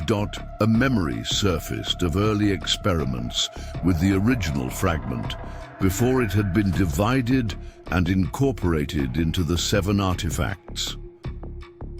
During specific energy field exposures, the fragment had displayed similar luminescent patterns that had defied conventional analysis but demonstrated statistically significant non-random structures. "It's responding to something," Thomas murmured, his scientific curiosity momentarily overriding tactical concerns. The specialized sensors in the backpack registered fluctuations in both electromagnetic and gravitational fields surrounding the artifact, readings that matched theoretical models developed during Project Vigilant Echo but never observed in practical application. The artifact wasn't just broadcasting its location, it was actively processing information from its environment and adapting its behavior accordingly. This development introduced new variables to Thomas's tactical assessment. If the artifact's behavior was evolving beyond their understanding, the established protocols for handling and transporting it might no longer be sufficient. The technology they had derived from the original fragment had always contained elements they couldn't fully explain, properties that defied conventional scientific understanding even as they exploited them for practical applications. Thomas secured the backpack and resumed movement along his planned route, mind working through the implications. His restored memories included detailed technical specifications for the artifacts, including limitations of the containment systems. Those limitations had been calculated based on observed behaviors during controlled testing. If the artifact was now exceeding those parameters, the specialized backpack might not adequately contain its energy signature for the duration of the journey to the extraction point. The helicopter sounds intensified as the aircraft approached his ridgeline position. Thomas descended the opposite slope, using the dense tree cover to mask his movement. His tactical training automatically catalogued potential defensive positions, alternative routes, and natural features that could provide advantages if pursuit. Forces closed to direct engagement range. As he navigated a particularly steep section, his secure communication device vibrated again. The incoming transmission used authentication codes, identifying Technical Sergeant Chen, one of the other couriers. "Garrison, be advised," Chen's voice came through, tense and breathless. "My artifact has initiated some kind of autonomous protocol. Energy signature increasing beyond containment parameters. The damn thing is burning through the dampening field like it doesn't exist." Thomas checked his own artifact's readings, noting similar increases in output, though not yet at the levels Chen was describing. "Location? Approximately 70 kilometers southwest of your position," Chen replied. "Moving through valleys, trying to reduce signal propagation, but pursuit forces are closing fast. Multiple aircraft, ground teams with specialized detection equipment. Can you reach the extraction point?" A brief pause, then, "Negative. Too many hostiles between my position and the objective. I'm implementing contingency protocols." Thomas recognized the implication immediately. Each courier had been briefed on last resort measures if capture seemed inevitable, procedures to ensure the artifacts couldn't be seized intact. Those protocols had been designed with the artifact's known properties in mind. If the technology was evolving beyond those parameters, standard contingency measures might prove insufficient. "Wait for reinforcement," Thomas urged, already calculating whether he could reach Chen's position in time to provide assistance. "No time," Chen responded, his voice now calmer with the clarity of a decision made. "They've got my position triangulated. Ground teams converging from multiple directions. Better one artifact lost than captured." Before Thomas could respond, the communication cut off. Moments later, his artifact monitoring equipment registered a massive energy spike from Chen's location, followed by the abrupt termination of the quantum entanglement connection that had linked their artifacts. In the distance, a brief flash illuminated the mountain skyline, followed seconds later by the deep rumble of an explosion. Thomas recognized the signature, not just conventional explosives, but the distinctive energy discharge of an artifact. Self-destruct sequence. Chen had implemented the ultimate contingency protocol, destroying his artifact rather than allowing it to be captured. The tactical situation had just evolved dramatically. With 2 artifacts now compromised and 1 destroyed, the original security architecture of Project Vigilant Echo had been fundamentally undermined. Whatever data had been stored in Chen's artifact was now lost permanently, creating an incomplete picture, even if all remaining artifacts were ultimately secured. Thomas adjusted his route, pushing harder toward the extraction point as helicopter. Searchlights swept the forest behind him. The mission parameters were shifting with each new development. What had begun as a standard transport operation was evolving into something far more complex. A desperate race against adversaries who seemed to understand the artifact's capabilities better than their original creators.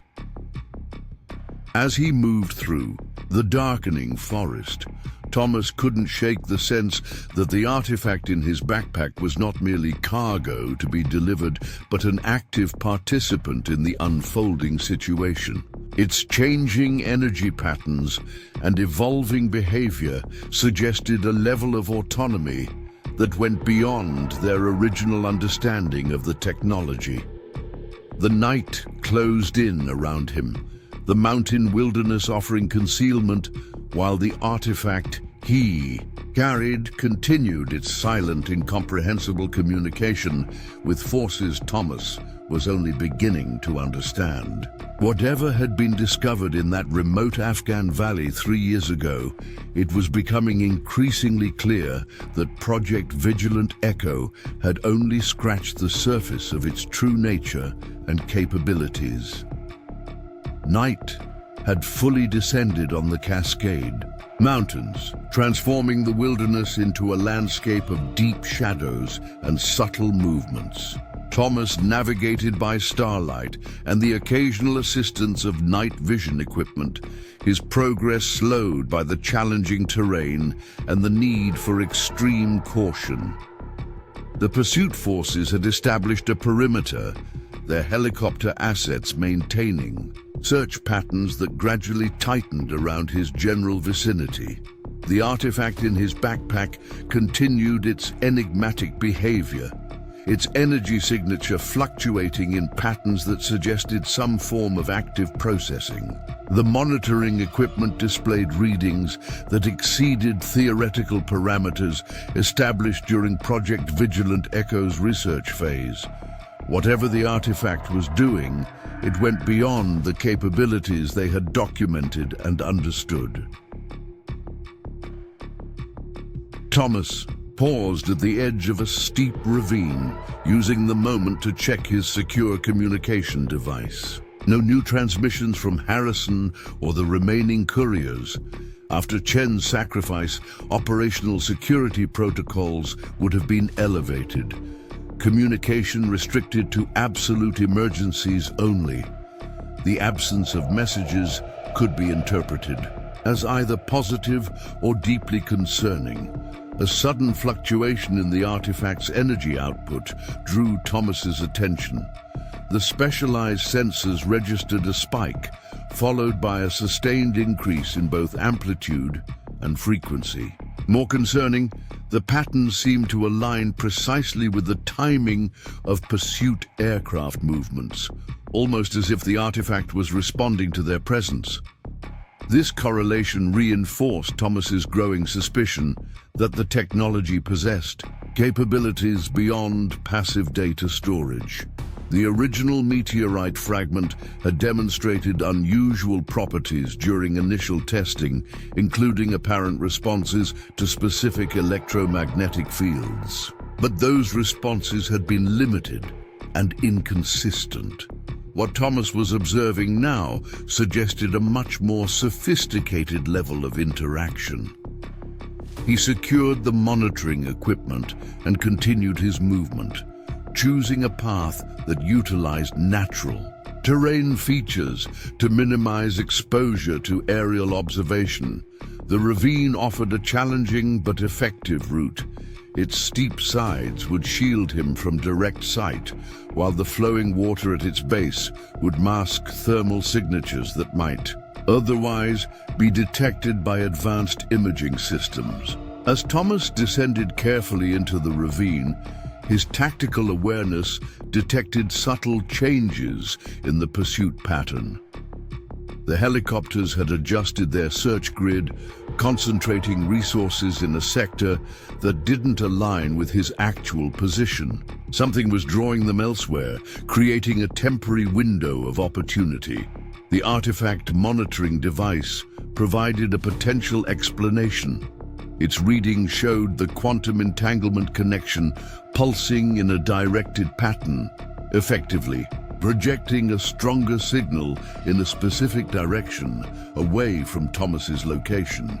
The technology appeared to be actively interfering with pursuit efforts, creating a false trail for the search teams to follow. This development further complicated Thomas's understanding of the situation. If the artifact possessed this level of autonomous function, what other capabilities might it have? And more concerning, what was driving these behaviors? The original research had never suggested that technology could operate independently of human control.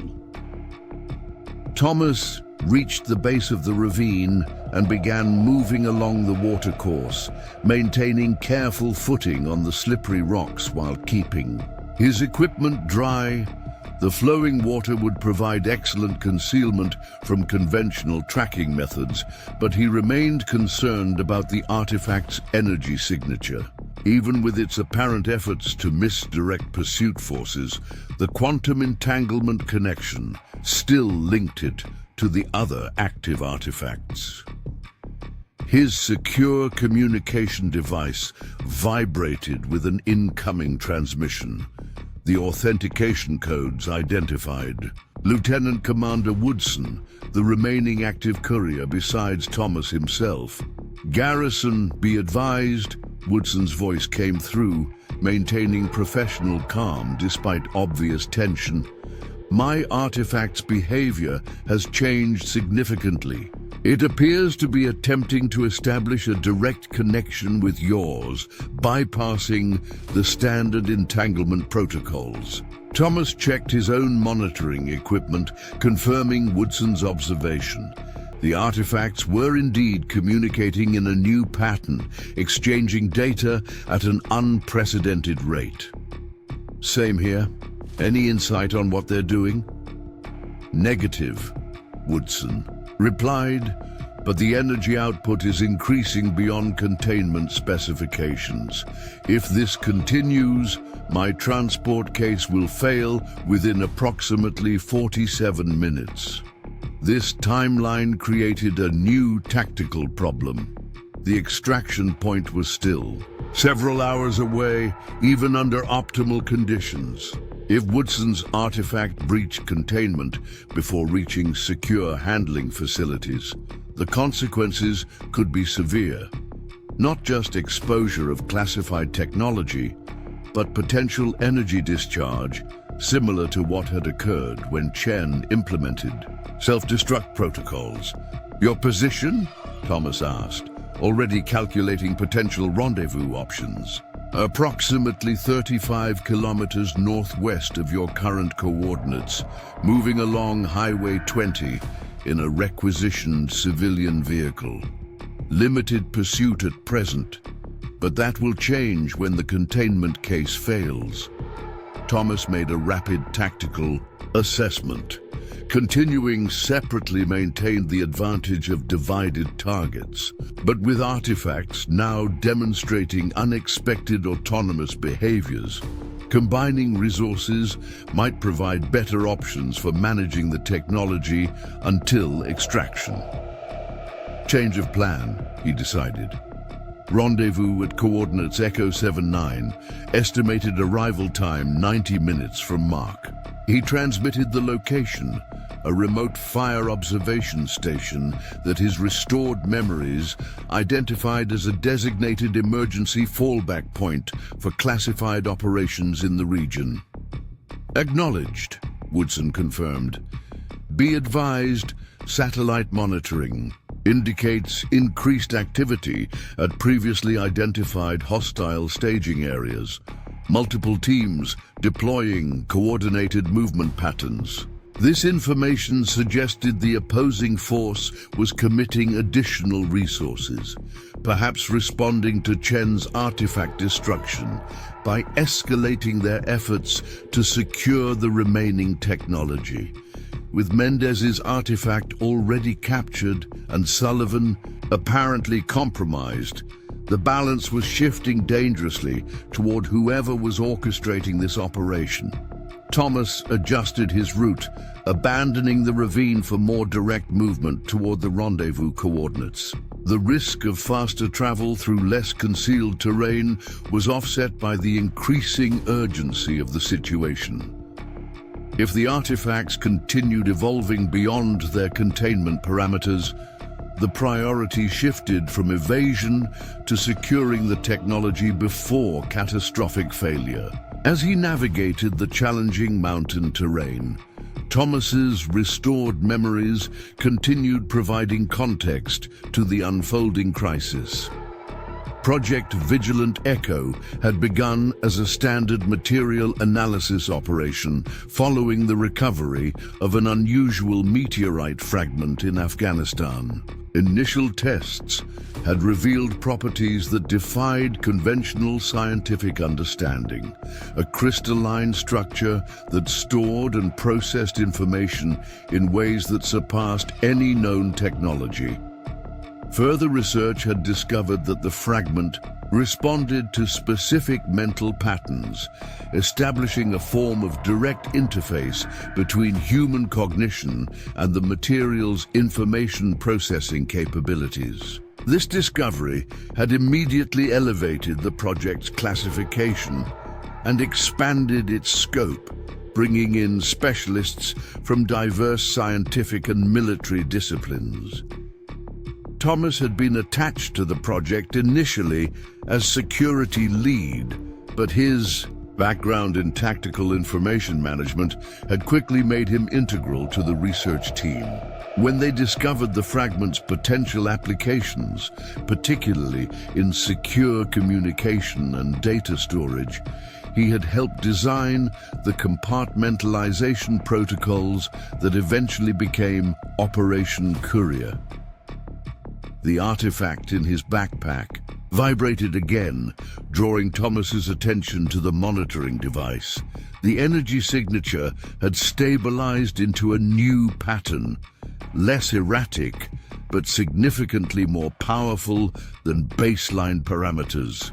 The quantum entanglement connection with Woodson's artifact had strengthened, creating what appeared to be a dedicated communication channel, unlike the broader network that had previously linked all 7 artifacts. This specialization suggested the technology was adapting to changing circumstances, perhaps responding to the loss of Chen's artifact and the compromise of Mendez's. If the artifacts possessed some form of distributed intelligence, a theory some Project Vigilant Echo scientists had proposed but never conclusively proven, they might be reconfiguring themselves to maintain critical functions with fewer nodes. Thomas reached a ridgeline that provided momentary clear transmission capabilities and checked in with Garrison. Director status update, he transmitted using minimal duration burst protocols designed to reduce detection probability. Garrison's response came immediately, suggesting he had been monitoring the communication channel. Situation deteriorating. At Mount Weather, facility secure room breached 23 minutes ago. Research data compromised. This development carried serious implications. The facility's secure room contained backup research documentation.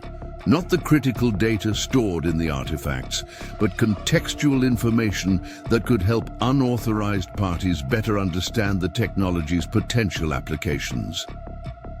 Hostiles identified, Thomas asked, maintaining movement while communicating. Negative, professional tactics, specialized equipment, but deliberately obscured affiliations.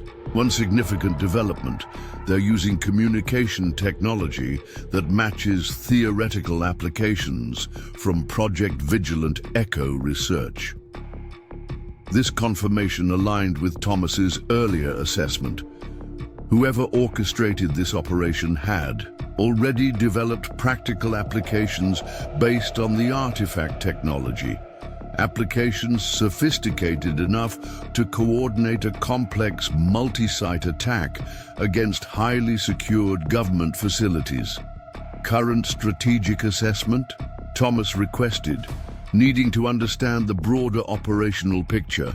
Garrison's response was delayed by several seconds, suggesting careful consideration or possible consultation with remaining command staff. Assessment indicates this is not a standard acquisition operation. Tactical patterns suggest they're implementing a specific timeline with predetermined objectives beyond simply capturing the artifacts. Meaning, they're not just trying to collect the technology, they're activating it for a specific purpose, one that aligns with a predetermined schedule. This insight shifted Thomas's understanding of the situation fundamentally. If the opposing force had specific timing requirements, it created both vulnerabilities and urgencies in their operational pattern. Their aggressive pursuit suddenly made more strategic sense. They weren't just concerned about securing the artifacts, but about doing so within a specific time frame. Recommendations? Thomas asked, approaching the outer perimeter of the rendezvous area. Proceed with Woodson rendezvous as planned. Combined resources may provide better options for understanding and potentially counteracting whatever they're attempting to initiate. The communication ended as Thomas entered a denser forest area that would block reliable transmission.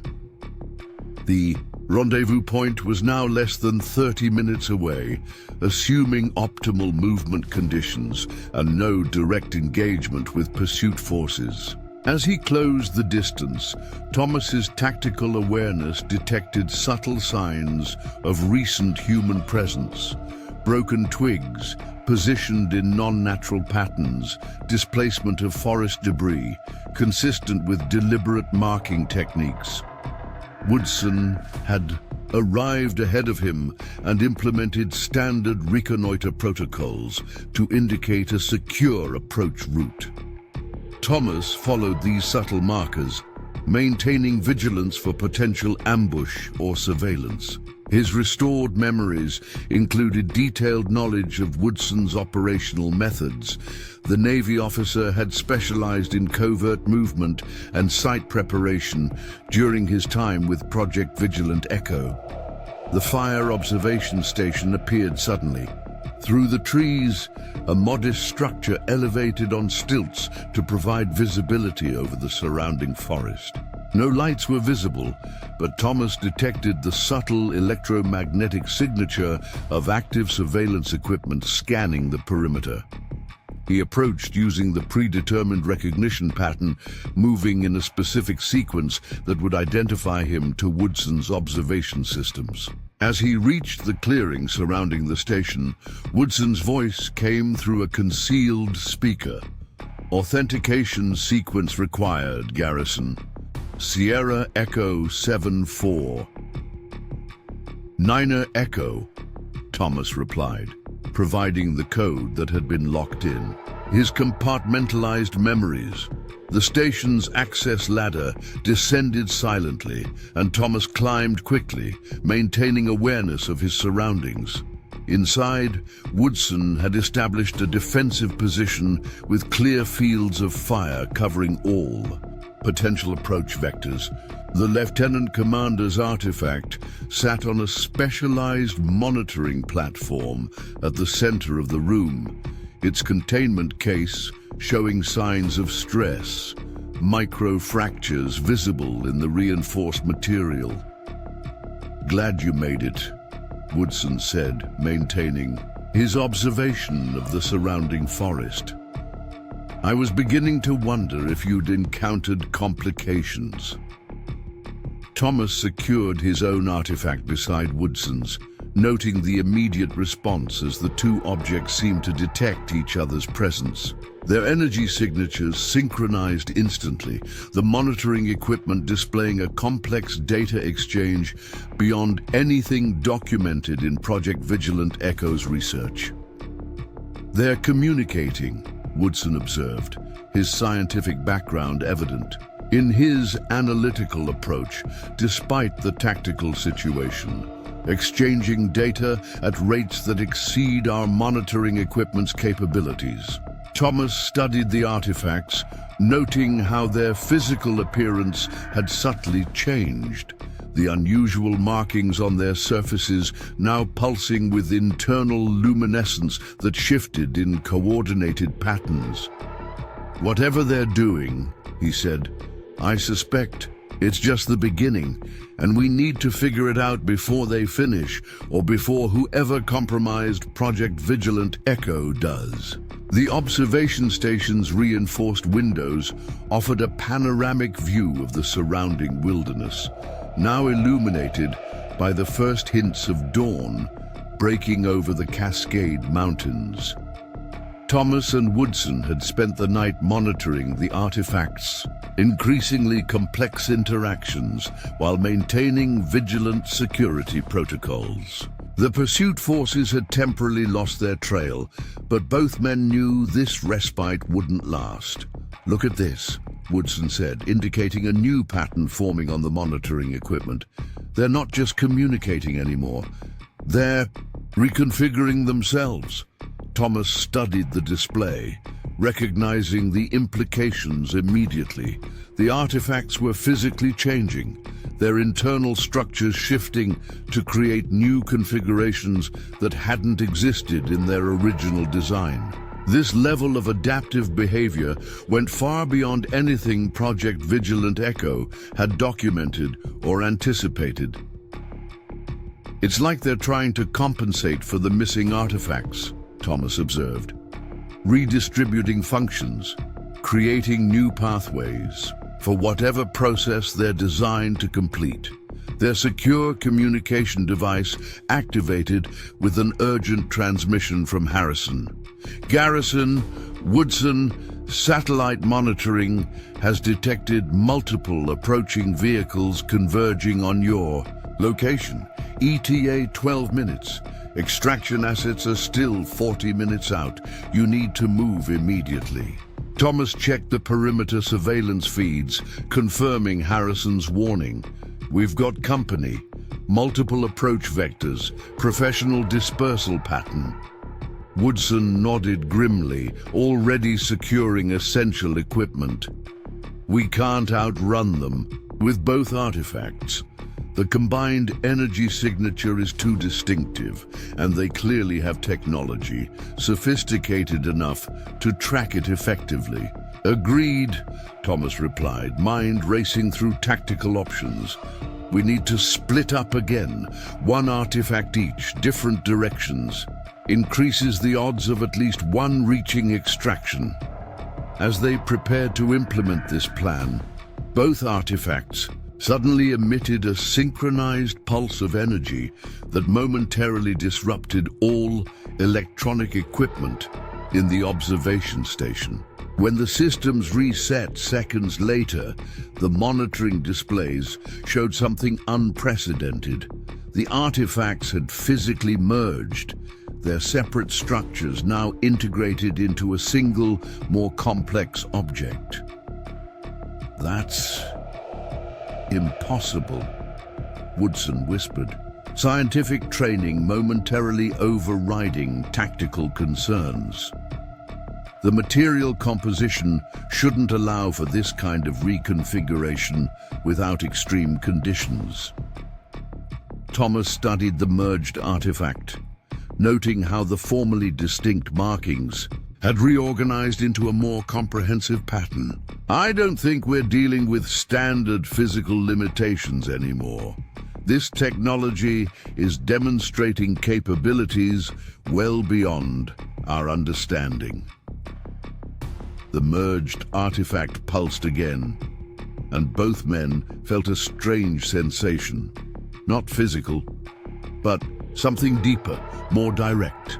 In that instant, Thomas experienced a flood of information transferring directly into his consciousness. Not in words or images, but in pure conceptual understanding.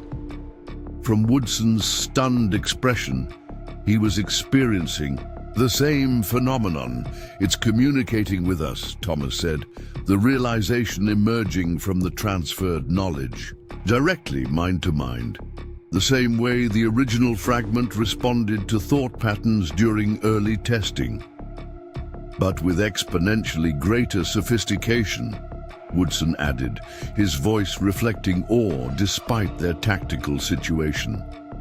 "I'm understanding things about the technology that weren't in any of our research data." The information transfer continued, revealing the true nature and purpose of the technology they had been carrying. The fragment hadn't been a meteorite or conventional alien technology as some Project Vigilant Echo scientists had speculated. It was something far more profound, a seed technology designed to establish communication between civilizations, adaptable to whatever intelligence discovered it. It wasn't weapon technology, Thomas said, the understanding crystallizing in his mind. We misinterpreted its purpose entirely. It's a communication system, a bridge between different forms of intelligence. And by splitting it into artifacts, we fragmented a unified system, Woodson realized. The activation sequence, the synchronization efforts, it's been trying to restore itself to functionality this entire time. The perimeter alarms activated, indicating approaching vehicles now less than 5 minutes away. Thomas made a swift, tactical assessment based on their new understanding. We can't let them capture this technology, he decided. Not because it's dangerous as a weapon, but because they clearly don't understand its true purpose. They'll continue trying to weaponize something that was designed for connection, not conflict. Woodson nodded, reaching the same conclusion. But we can't destroy it either. Not now that we understand what it really is. The merged artifact pulsed again, and in that moment both men received a clear impression. Not instructions exactly, but a pathway forward that seemed to emerge from their combined understanding with the technology. It can hide itself, Thomas said, the knowledge appearing in his mind with perfect clarity. Disperse its energy signature to become temporarily undetectable, but it needs our conscious cooperation to initiate the process. Woodson was already adjusting the monitoring equipment, making changes based on information he couldn't possibly have known before this direct communication. We need to create a specific electromagnetic field pattern. The technology will respond to it by shifting into a dormant state that effectively removes it from conventional detection. Working with unprecedented synchronization, they prepared the necessary modifications. Outside, vehicle engines grew louder as the opposing force closed in on the observation station. They had minutes at most before the position would be surrounded. The tactical decision was clear to both of them. Woodson's naval background hadn't included the extensive evasion and survival training that Thomas had received. If anyone could disappear into the wilderness and remain hidden with critical technology, it was Thomas. It has to be me, Thomas said, already preparing the specialized equipment they had hastily modified. My combat evasion training gives us the best chance of success, Woodson nodded, accepting the logic. I'll create a diversion. Draw them away from your exfiltration route. The technology should mask your signature once properly interfaced. But initial separation will be the vulnerable phase. They worked quickly, guided by knowledge that seemed to flow directly from the merged artifact into their consciousness. The integration process was unlike anything in Project Vigilant Echo's protocols, requiring Thomas to establish a direct neural connection with the technology through a method that somehow felt familiar, despite being completely new. The vehicle. Sounds outside indicated the opposing force had established a perimeter around the observation station. Time had run out. Ready? Woodson asked, hand poised over the activation control. Thomas nodded, the merged artifact now secured against his body in a configuration that would facilitate the integration process. Do it. And Woodson, good luck. You too, Garrison. See you on the other side of this, whatever that turns out to be. Woodson activated the sequence and immediately moved to implement the diversion plan, gathering equipment that would create the impression both men were attempting to escape together. As he prepared to exit through the observation station's secondary access point, he turned back briefly. For what it's worth, I always thought there was more to this technology than weapons applications. I just never imagined anything like this. Thomas acknowledged this with a nod as the integration process began, creating a sensation unlike anything he had ever experienced. A merging of consciousness with something both alien and strangely familiar. The artifact's energy signature changed, shifting into a pattern undetectable by conventional means, before seemingly disappearing entirely.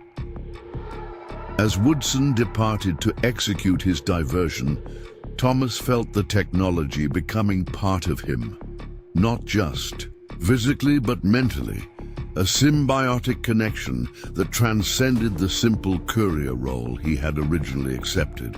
Whatever this technology truly was, whoever had created it, their purpose was finally being fulfilled after years of misunderstanding and fragmentation. In that moment of perfect clarity, Thomas understood that what had begun with the security dogs, alert at Seattle-Tacoma International Airport, had always been leading to this. Not an ending, but a beginning. The first step in a process of communication and connection with something far beyond Earth's isolated understanding. Thomas slipped away from the observation station, moving through the forest with preternatural awareness of his surroundings. Behind him, Woodson's diversion created exactly the chaos needed to mask his departure. The pursuit forces converged on the wrong target, unaware that what they sought had transformed into something they could no longer detect or comprehend. What would happen next? Where this connection might lead? These questions remained unanswered as Thomas disappeared into the wilderness, carrying within him technology that had crossed interstellar distances to establish contact. One thing was certain: nothing would ever be the same again. Dear viewers, we hope Thomas Garrison's extraordinary journey from a simple airport security incident to becoming the interface for revolutionary alien technology has captivated your imagination. If you enjoyed this thrilling story of government secrets, advanced technology, and one veteran's incredible discovery, don't forget to subscribe to our channel for more mind-bending tales that will make you question reality. Leave a comment below, telling us what you think happened to Thomas after he disappeared into the wilderness. Did he establish communication with the creators of the mysterious technology? Did he become something more than human? Share your theories and join our community of mystery enthusiasts. Click that subscribe button and notification bell right now so you never miss our next incredible story. Until next time, keep watching the skies and maybe be extra careful about what you pack in your luggage.